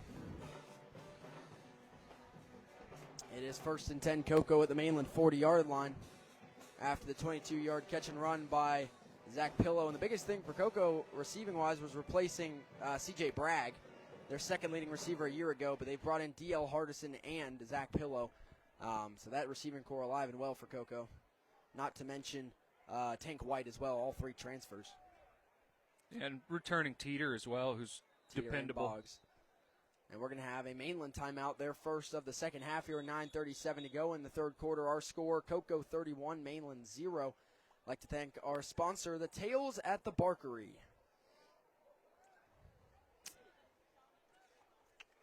Our title sponsor tonight here on the Brevard Sports Network and supporting of the Cocoa Tigers. Yeah, Tails at the Barkery. Tails at the Barkery opened in 2016 in historic Cocoa Village. For more than 6 years, Tails has been a favorite destination for pets and pet parents. And they invite you and your 4-legged friends to come pay them a visit. Tails at the Barkery has a variety of fresh treats made on-site, soft treats and hypoallergenic treats, and are also available, and they take custom orders as well. And they have unique cat and dog wear. Halloween's coming up. Dress your dog or cat up. I know my cat would not allow it, but maybe I'll swing by and get her a costume. For more information, you can visit them online at www.tailsatthebarkery.com, or you can call them at 321-305-4584.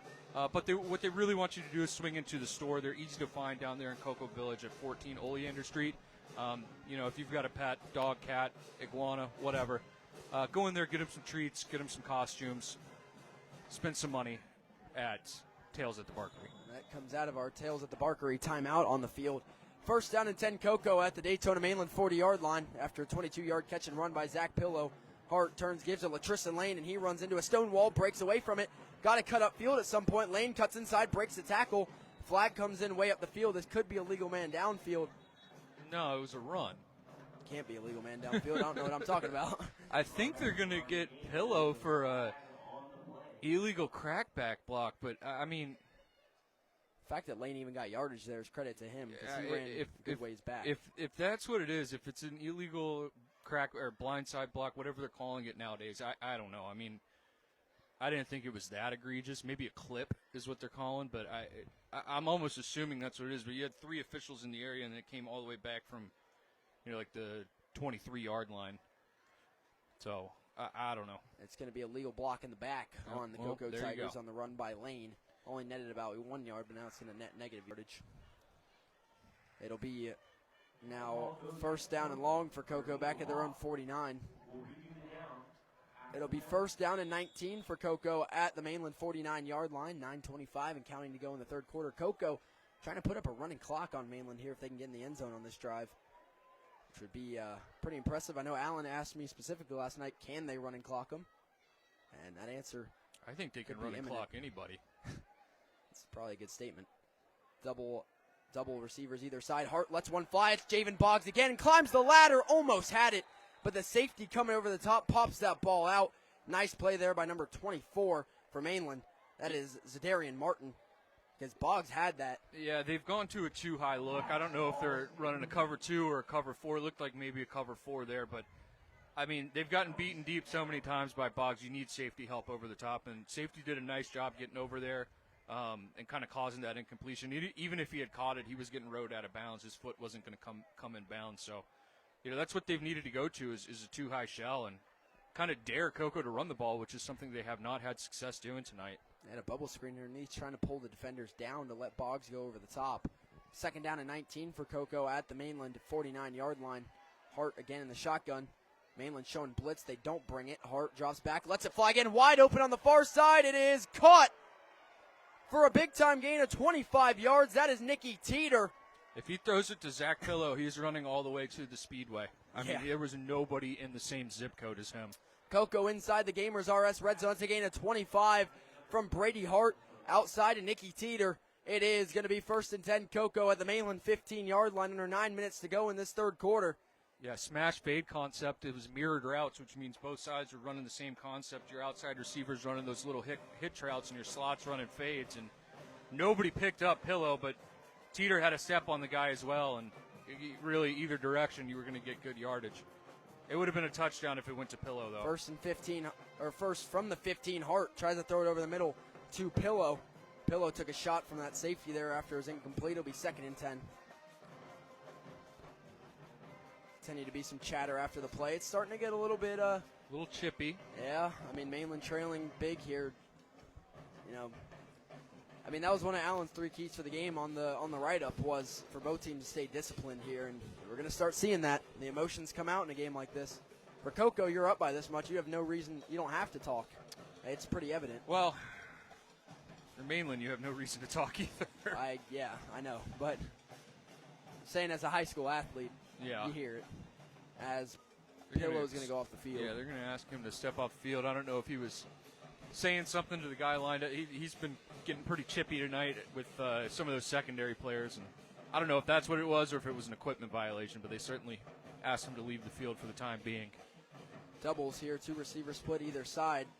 I believe that is Tank White coming in the game, and it is the MCC transfer here in the slot on the near side. 2nd down and 10. Cocoa at the Mainland 15 inside the Gamers R Us red zone. Brady Hart in the shotgun again on 2nd down. Hart drops back to pass. He lets it fly on a slant in the end zone. Caught. Touchdown, Cocoa. From 15 yards out. That is D.L. Hardison, I believe. Or is that number Teeter. 3? That is number 3. Nicky Teeter with his first touchdown of the night from 15 yards out from Brady Hart. And the Tigers have initiated a running clock in a state championship clash. It's just incredible. What more can you say about the Tigers? I mean, that's 4 passing touchdowns from Hart, and they've all looked beautiful. He's made some high-level throws tonight. He had 3 in their opening game. That's 7 with no interceptions in their first 2 games for Brady Hart. Against good opponents. This kid's committed to Michigan for a reason. Trout back to kick the extra point to put Cocoa ahead by 38. Kick is up. It is good. And with 7:47 to go in quarter number 3, Cocoa leads Mainland 38-0. 4 touchdowns for Brady Hart, and now 1 for Nicky Teeter, 3 for Javen Boggs. And again, it's still Cocoa, and more Cocoa right now is coming out of the half. That was a long, sustained drive right on down the field, capped off with a 15-yard touchdown from Brady Hart to Nicky Teeter. Yeah, and you know what's even he's thrown 4 touchdowns. He's probably got close to 250 passing yards, if not more than that. But he really hasn't put the ball in harm's way outside of that one throw that he kind of sailed and probably should have been intercepted. But we didn't even have it on the stream at the time, so it's like it never happened. Yeah. But other than that, really, he's been very safe with the ball. Nice, easy completions, putting the ball where only the receiver can get it and letting his athletes make a play. And, you know, you said it, Jackson. That's why he's going to Michigan. That's why he's got 4 stars next to his name. And he still has a year to play, and that could easily become 5. Yeah. If he keeps it up. It really could, yeah. I mean, he's the best quarterback prospect this county's seen in a long time. A good little bit. Yeah. Since I've been here, and that's 4 years. And listen, there's been good quarterbacks to come through this county. Especially Cocoa. You've seen Cocoa, Gavin Widener's at Ole Miss. You've seen Blake Boda the last few years with Brady Hart now as well. Yeah, we've seen a lot of good quarterbacks. I mean, even before them, Arroyo was good. Yeah, Diego Arroyo, 100%. So, I mean, it reminds me of the Green Bay Packers. You go from Brett Favre to Aaron Rodgers to Jordan Love. Cocoa is from Arroyo to Boda, or to Widener to Boda to Hart. They just don't miss with quarterbacks right now. No. And even before that, I mean, before Schneider came in, I mean, Bruce Judson, they ran a completely different scheme, but I mean, he was great for them. State champions. Yeah, won a state championship with Judson playing quarterback, and I mean, different type of quarterback altogether, but still, I mean, it worked within their scheme. And yeah, I mean, remember last year, this offense for Mainland losing their top 9 receivers. Their quarterback, DJ Murray, up at Georgia State. Offensive lineman, Madden Santiago, is at Harvard. If that's from sports, congratulations to Mr. Santiago. That's awesome. A heck of a place to go. Top 9 receivers is crazy, Jackson. Yeah. I mean, the receivers haven't been bad tonight. It's not any fault of theirs, but that's just something to keep an eye on if you're Mainland. It's a retooling season. You have a new head coach. But in the scope of high school football right now, it's big. I mean, you've got to build momentum. You go to 2 straight state championships with the way transfers are, now that NIL is a thing. You got to keep a program rolling. So an 0-2 start for Mainland, not what they want to see. Now, this is still a great football team, but, you know, this can kill momentum for a team. You're coming off a state title. You lose a heartbreaker to University, and then now with the way this one's going, you get running clocked versus a team that, I know they were underdogs, but you had to think you had a chance. Yeah, I mean, you never want to get clocked, but, I mean, this is a team that and don't get me wrong, they could have hung in with this Cocoa team, but I mean, like, there's no shame in getting clocked by this Cocoa team. Screen pass far side, good blocking outside, trying to spin it back inside. It's going to be a gain of 4 here for number 17 there on the screen. That is Jameel Patrick. That'll bring up second down and about 6 here for Mainland at their own 24. Clock continues to tick under 6 minutes to go in the third quarter. Looks like Hilson's back in. It's good to see for Coco. Yep. Handoff up the middle. Hilson, as you say that, he's dragging Williams. Yeah, Williams going to get the first down line to gain. First down Mainland up to their own 31-yard line. Williams is a pretty well put together back, too, in his own right. Looking like a pretty big kid. Hilson slow to get up again. He's still down. I'd keep him off the field. Yeah, no reason to put Hilson back in the game. Javion Hilson still down on the play. The FSU commit, a 4-star. He's a top 6 recruit in the state of Florida for the class of 2025. Fringe 5-star. Top 35 player in the nation for this class. But even if he's just cramping or whatever, he should not come back in this football game. Yeah, I'd keep him off. I mean, for Coco's sake and selfishly for my Seminoles' sake, because they can take all the help they can get on the defensive line, it would appear. Yeah. And he's up. That's good. He's limping off, but you hope it's just a cramp, and that's all you can say. Cramp or maybe sprain or strain, something that he doesn't need to be playing. In fact, he's anymore. walking. Yeah, That does not mean he should come back in the game. No. Coach, I'm good. I think that's the second time coming off gingerly. If that was the first time, okay, but yeah, looks like play it safe. The same situation was when he, looks like maybe back of his leg, his quad or something like that. So I would, get some rest, maybe throw some ice on it. And First and 10 Mainland from their own 32-yard line. Sebastian Johnson in the shotgun, turns hands off again. Williams up the gut, and Coco picks him up and drives him backwards for no gain. Big-time play there by number 51, Braden Bell, up front for the Coco Tigers defensive line. It's a gain of 1. Looks like 15, nice. Sear Jacobs was in there, and that kind of reminiscent of another number 15 that played linebacker for Coco on that play, and Hawkins. Smadre Hawkins. Second down and 9. Another screen to the far side. Coco swarming to the football. He is going to get to the outside. Lake pushed out of bounds, and then some at the end of that play. Got to be careful. Nice reception and run after catch by Jameel Patrick, driven out of bounds by Chris Kelly. I wouldn't be shocked if they're setting up a double pass out of that bubble look.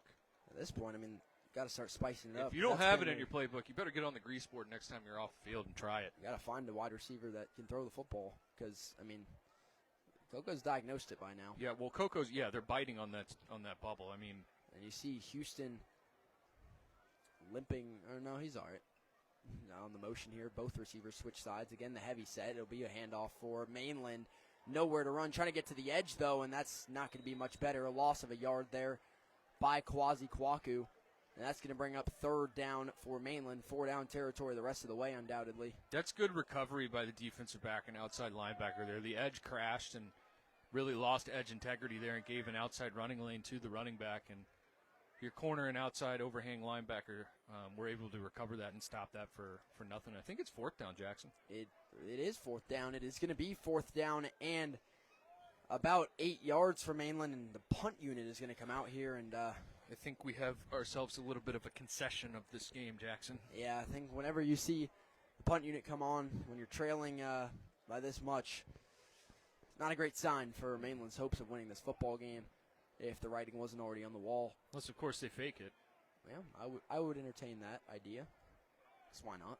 Yeah, at this point, why not? Got the Pat McAfee onside kick to work. Yeah. What's a fake punt? That's actually a different punter in the game, so hold on. It is. It is. They've usually had Philip Moore back there punting. Philip Moore is a receiver, though, yeah, so you would think it would be the very high snap, but whatever the plan was, it's out the window, and it will just be a boot, a low drive. And I think Coco touched it, so it's going to be a fumble, but it's picked up there by Anthony Williams, and Coco will take over on the doorstep of the Gamers R Us Red Zone after a frantic kick by Noah Lehman on the punt. That is the kicker, so we're going to go with the idea that he was attempting to just kick it square into his chest and force a fumble. Yeah, he did that. He did do it. He worked to perfection. Yeah. But, yeah, the high snap there, a mistake we haven't seen tonight from Mainland, but not the time for it to happen. And it seems like anytime a high snap happens, it's in the worst possible time. We saw, last week where one – Michigan fans know that all too well. He has trouble with the snap. Sorry, Brady. No, last week we saw Holy Trinity. They were backed up against their own goal line and ended in a safety. That one, they're backed up. They needed to get the punt off, and now Coco's already in striking distance. So you never want a high snap, but it seems like it's, Murphy's Law. Anything that bad could happen is going to happen at the worst possible time. I think Hart's out. First down and 10, and this is a new quarterback. He's going to get blitzed hard, going to take off, lower the shoulder, and get hit there for a loss of a yard. New quarterback in the game is Troy Silberzon. Silberzon, a freshman. This could be the next line of Coco quarterbacks after Hart. I saw him warming up with Hart after the hiatus we took. He's got a cannon on him. I watched him warm up pregame on the field. Throws a nice ball. Different throwing motion than Hart. It's more of a sidearm type situation, but I mean he can spin it. From up here, he looks just like Brady Hart. They're both about the same height. I saw them both on the field. They're Same both build tall. too. One number Speaking off too. Myself, blitz coming hard at him. Silberzon scrambling. He's going to be sacked there by number 5. That is Christian Hudson, the UCF commit, with the sack. And it's going to be 3rd and long for Coco. They got quite the kicker, though. I don't know how deep Marcus Trout's range is. From here, it'd be about a 44-yarder. He hit a 40-yarder right down the middle. I think he could make a 44-yarder. I think he could. No wind at all. The flags are not moving. Completely died. It is stagnant out here. It is and muggy. Sticky. Jeans were not the play. I don't know what I was thinking. I'm wearing shorts. It's still hot. Yeah, well, I should have worn shorts. 3rd down and 14 for Coco. It'll be a handoff up the middle. Nice room to run, breaking up the middle of the field. He's going to get about 3 yards short of the line of scrimmage. A gain of 11 by the back. That is Javion Scott. As Coco with all the backups in the game here. It will be 4th down and 4 for Coco at inside the Gamers R Us red zone at the Mainland 17. And Coco's going to go for it.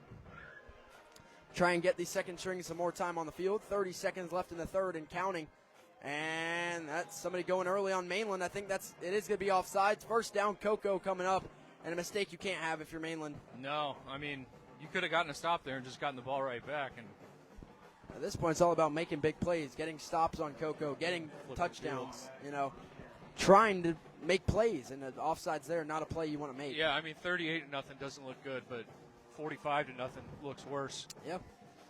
I would say it does. As we will head to quarter number 4 here from Daytona Municipal Stadium. The Go Tigers running the clock on Daytona Mainland tonight. It's 38-0. As we have a break, I'd like to thank our next sponsor, Gamers R Us. Gamers are us. We are all gamers. Yes. Gamers are us. Gamers are us is back on BSN supporting the Coco Tigers, and if you have a gamer in your life, you're in luck, because Gamers R Us is a growing gaming community focused on cardboard, tabletop, and video games. They host casual and competitive tournaments for Magic the Gathering, Pokemon, Yu-Gi-Oh!, Dragon Ball Super, and more. Gamers R Us is the one-stop place for Magic the Gathering, DBS CCG, UFS, Yu-Gi-Oh!, board games, card game accessories, Digimon TCG, One Piece, Flesh and Blood, Pokemon TCG, Dungeons & Dragons, Disney Lorcana, and so much more. For more information, call Seth at 321-735-7057, and be sure to check them out on Facebook at Gamers, that's Gamers with a Z, R Us, for the next big and all deals happening in the store, which is located at Coco at 801 Dixon Boulevard. Gamers R Us. Just remembered that when I ran down the offense, forgot to get to the offensive line, so time to give the big guys some credit. Better late than never, huh? Tonight. Jacquez Joyner at left tackle, the UCF commit at left guard. It's Tamir Passmore at center, Antoine Smiley at right guard, CJ Jones, and right tackle. Their starter, Nick Turner, is out tonight with the flu. Their right guard was out, and their starting center. So they had 3 inactives on the O-line, but so far they've still looked strong. So to credit to the big guys up front, I think may have some backups in here, but got to give them their credit. I mean, that's a good defensive line they're facing, so could be a possibility as to why the run game wasn't what they wanted it to be tonight. First down and 10, Coco at the Mainland 13-yard line. Silberzon tossed it out of the backfield to Scott. Scott trying to get the edge. He'll be wrapped up and brought down after a gain of about 2 yards to bring up 2nd and 8 for Coco inside the Gamers R Us red zone. Clock never started, but that was... Hey, it still hasn't. Oh, there it goes. Good amount of time off the clock, though. Trying to keep us here even longer. Later than we should be. It's past my bedtime. Still got to drive an hour and a half back down I-95 with the Coco Tigers looking to be victorious tonight. Past 10 o'clock. Not me. Only about an hour for me. It'll be 2nd down and 10. Coco at the Mainland 13. Silber's on in the shotgun. 2 receivers split either side. Silber's on, hands off again on 2nd and 10. Good blocking, securing the edge into the end zone. Touchdown, Coco. And first touchdown of the season, I think first career touchdown for Javion Scott. Hey, he's looked pretty darn good here in mop-up duty. Couple nice runs for the young man. He's quick, too. 13-yard scamper, and credit to the left tackle there. Absolutely sealed that edge. Let him get around and sprint his way into the end zone for the 13-yard Coco touchdown to start quarter number 4 as they continue to pour it on. Now, I don't know if the Stars are still in. If so, that would be Jacquez Joyner at left tackle, but don't know for sure, as we even have the second-string kicker in the game now. It is Joshua Gauthier. It's the punter. Yes, it is. Gauthier back to punt. Well, to kick. He's punted once tonight, so this is some more action for him. Snap, hold, good. Good Lord. Is the kick. Gauthier buries that one. Well, he's got a howitzer for a leg, too. And with 10:35 and counting to go in this football game, Coco leads Mainland 45-0. And, I expected a Coco win, and I expected it by multiple possessions, but I think they've exceeded all expectations for me tonight with this one. Yeah, they've looked pretty darn good tonight, Jackson. There's no other way to say it. I mean, they commanded this game. They've done everything that they possibly wanted to outside of an effective run game, and shoot, they put the backups in and just ran the ball. So, it's just been one of those nights for Mainland. They really couldn't get anything going. I mean, the opening drive, they turned the ball over, and, Coco capitalizes and puts 3 points on the board, and we haven't looked back since, even with the hour and 15-minute delay. Yeah, I mean, it just says a lot. The biggest statement play of this game was kind of that onside kick they recovered. They've had a few good runs for first down. They've had a few good passes. A lot of this offense, though, for Mainland running out of that screen look. And tonight, really, they've either overused it or just not enough blocking or something. But Coco really hasn't given away besides the first play of the game. Well, they've had a couple drives where they looked like they could move the ball and then turned it over. Either turned it over or a penalty kind of derailed it. And, it's just you can't do that in most games, but especially, against a team like Coco, it's not going to get it done. Now, Coco, I mean, this is a darn good team that they just beat. I imagine that Mainland's going to have a pretty good record. I mean, University barely skated by them, and University's a top 25 team in the state now. Yeah, exactly. And now Coco's going to go over to Bradenton and play an IMG Academy team, and then Venice after that. And then Venice after that, a team they beat last year, but went to a state championship. I don't remember if they won it or not, but I know they were there. And they've won several. Coach Peacock's a hell of a coach over there, but I mean that IMG game, that's going to be an absolute war. And that's the top 2 teams in Florida. I mean, that's essentially could be the overall state championship. Looking ahead to see what this season could finish. Return here for Mainland's not going to get out of their own 10-yard line. Yeah, and I mean if Coco plays, if they get their offensive lineman back and can solidify that run game, and they throw the ball like they did tonight, they're going to beat IMG. I'm telling you, IMG is not the same IMG that they have been. Nick Turner out tonight with the flu, and hopefully he isn't sick for a whole nother week. That would put your FAU commit back at right tackle. I believe Sandman should be back next week for his Coco debut at center. I don't know the issue with Landon Miller at right guard, but you at least get 2 of those 3 back up front. And, Sandman's a 3-star commit or a 3-star player as well, decommitted from Oregon.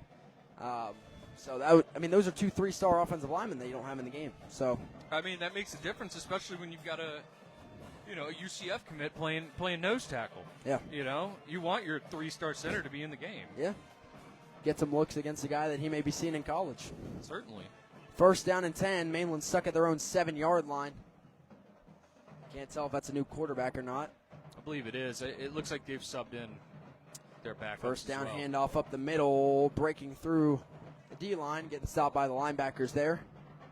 Thing is for Coco, though, is they're so deep. I mean, you look at the backups, but it's still talent all over the field. That was the starter on the carry.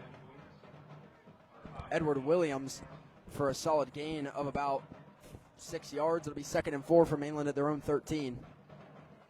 It looks like 19 is coming at quarterback. That would be Cole Walker. So Cole Walker taking over. 7 minutes to go in the game. Walker hands off again to Williams. Williams breaks through the offensive line again. Breaks another tackle. Williams will get a first down for Mainland. So we're going to get some downfield block in there and picks up a first down. It'll be first down Mainland at their own 19, and Atwick Insurance first down with 6:45 to play in this game. Coco leading at 45-0 there in your Zone 6 score update.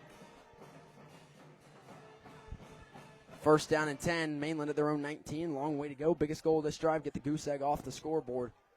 Only goal of this drive. Trips near side, one far. Handoff up the middle.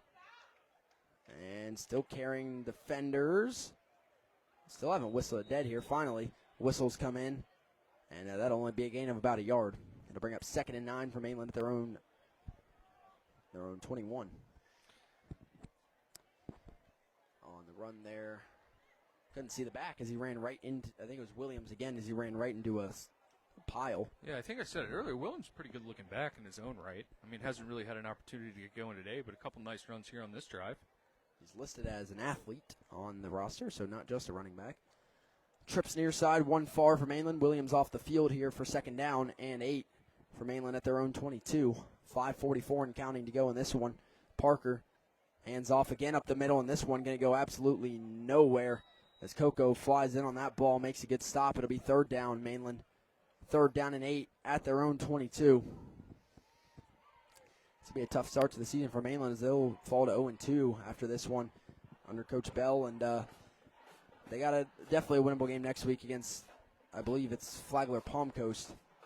That they're going to need to win, but they got a lot of tough games coming up on that schedule too. So they have Heritage later in the year as another Brevard County team. I'd be interested to see that game. I'm assuming that one will be on the Brevard Sports Network. It's a good few weeks out, but we have the deal with Heritage, so and we can broadcast here without the NFHS. So I think we should have that game, whatever week that is. 3rd down and 7, Mainland from their own 23-yard line. We'll see if Parker puts it in the air. We got a flag coming in, and that is going to be a delay of game. And that's, they've moved the ball decently on this drive so far, and there it is again, another penalty that's just going to knock them off course. And now what was a 3rd and somewhat manageable, you're now going to have a 3rd and long. It's Cole Walker, not Parker. My mistake there. But, yeah, that's a penalty you just can't have. Actually, I think they got the timeout off. Oh, well. There was a flag, but they called the timeout, so that's going to be a timeout for Coach Bell and Mainland to avoid the penalty. But in the 4th quarter, that's something you just can't have, regardless of a backup quarterback.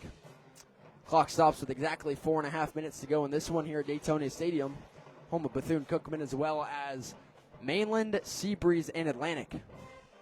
So for Coach Bell, he played here, his team played here anyway last year at points. So I like that. You have the college stadium. Let the local high school teams play here, and it's a great home stadium. Yeah, in Texas they do that a lot. They talk about, these schools have these massive stadiums. Oftentimes they're municipal stadiums where 2, 3, 4 schools play at. Yeah. Handoff here up the middle again for Mainland on 3rd down, carrying some defenders. This will be a gain of about 3 yards. That'll bring up 4th down here for Mainland. Late in this game, looking to move the chains. Try and get points on the board here. Biggest thing for Coco at this point, just stay disciplined. Things getting a little chippy, but at this point, you've won the game. Don't get yourself in trouble for the next game against IMG. Yeah. You can't afford anything like that. I mean, you're going to have to be on your A game against IMG, but I do think that's you got to hold your water, boys. 4th down and 3. Last chance here for Mainland from their own 27-yard line. Under 4 minutes to play in a running clock. 45-0, Coco leads. 4th down, low snap. Walker tosses it underneath. Little shovel pass, and that's not going to get it done. It'll be a turnover on downs for Mainland, and Coco will take over in Mainland territory and look to run out the clock. That was a nice play design, though. I got to be honest with you. Yeah, it was cool. There was Darian Martin. It was like a delayed, motion shovel underneath kind of situation. It's just, Problem is running right at the Coco D line just hasn't worked. No, it hasn't, but I do like the idea there. As we do have a timeout on the field with 3:37 to go, I'd like to thank our next sponsor, a title sponsor of the Brevard Sports Network, the Zone 6 Reapers, 7v7 and athletic training. Yeah, looking for a 7-on-7 team or looking to hone your speed, strength, and agility, the Zone 6 Reapers are where you need to be. The Zone 6 Reapers were founded in 2021 with a vision to create an organization that would give support to student-athletes, off-season conditioning, fundamental skills, and mentoring opportunities leading to success in high school, college, and beyond. A 501c3 nonprofit organization, Z6 coaches have mentored youth student-athletes from all over Brevard County. So if this is something you or your student-athlete's looking for, give them a call for more information at 321-499-8288 or visit them online at www.z6reapers.com. It's a Natwick first down and 10 for Cocoa. Handoff on the jet sweep to D.L. Hardison. Hardison gets around the edge, breaks the tackle, and gets slung down after a gain of about 4 yards. It'll be 2nd and 6 now for Cocoa. Clock continues to roll. 3 minutes to go in this one. And it's about 10:15 now on the East Coast. For those that tuned in since, we had about an hour-plus long police break in this game. This game was suspended late in the first half. Cocoa had a 24-0 lead at that point. They put up 3 more touchdowns since then in the second half and change in the first half alone. I do appreciate the abbreviated halftime. Yep, I think that was the right move. 2nd down and 6 for Cocoa at the Mainland 22-yard line. It is Silbers on in the shotgun with Scott. Clock ticking down, closer to 2 minutes and 20 seconds to go in this game. Silbers on in the shotgun for 2nd down and 6. And it's going to be a handoff up the middle to Scott. Scott trying to bounce to the outside. Scott cuts it inside. There goes Scott again. Javion Scott spins out of 2 tacklers. Touchdown. Javion Scott with his 2nd. And what a run by Scott for the 22-yard touchdown. Who is this kid? I mean, he should have been getting touches all game. What a play by Javion Scott. Touchdown, Cocoa. He breaks about 4 tackles en route to the end zone. I think that was the most electric run I've seen all night. What a run by Scott. 4 tackles broken and then slammed on the B button for the little spin move to Spun get out into of the 2 end more zone. tackles. Yeah. What a run by Scott, making a name for himself. 2 touchdowns now for him.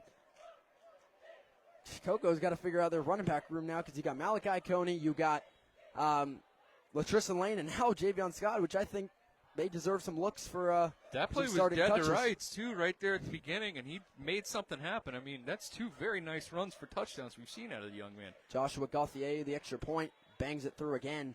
No good. No, he does not. Yeah, kind of pushed it or pulled it to the left. Wide left, no good on the extra point try there. But with coming up on 1 minute to go, we'll see if we even get a kickoff here. Cocoa leading Mainland 51-0. This is just incredible. There's nothing else I can say here. Cocoa is legit. If there's any questions left to be asked, direct them to me. 93 points in 2 regular season games. And then 70 in the kickoff classic. 164 total points scored, 12 allowed. And Mainland's not even going to put out the kickoff unit. They're going to let the last 40 seconds run off the clock. And the Cocoa Tigers in the Clash of State Champions pitch a 51-point shutout over the Mainland Buccaneers. And on the clock now for the Cocoa Tigers is a trip to Bradenton versus IMG Academy next week. But tonight, it's a 3-day weekend for Cocoa, and it's time to celebrate with a 51-0 win over the Mainland Buccaneers. Congratulations to the Cocoa Tigers as their trip up I-95 well worthwhile. I'd like to thank all our sponsors one more time. Tales of the Barkery. Visit them online at www.talesofthebarkery.com. Call them at 321-305-4584 in person at 14 Oleander Street. Gamers R Us. You can call them at 321-735-7057. On Facebook at Gamers R Us or in person at 801 Dixon Boulevard. I'd like to thank the Zone 6 Reapers. You can call them at 321-499-8288 or online at www.z6reapers.com. Natwick Insurance. You can call them at 321-735-0381 or stop by at 1301 South Patrick Drive, suite number 73 in Satellite Beach, or visit online at www.natwickinsurance.com. And last but 100% not least, Orange Pest Control. For more information or for a free quote, visit www.goorangepest.com or for immediate service, call 321-631-1974. Logan, your final thoughts and takeaways from this game. Yeah, this team's legit, man. This is one of the best high school football teams I think I've ever seen.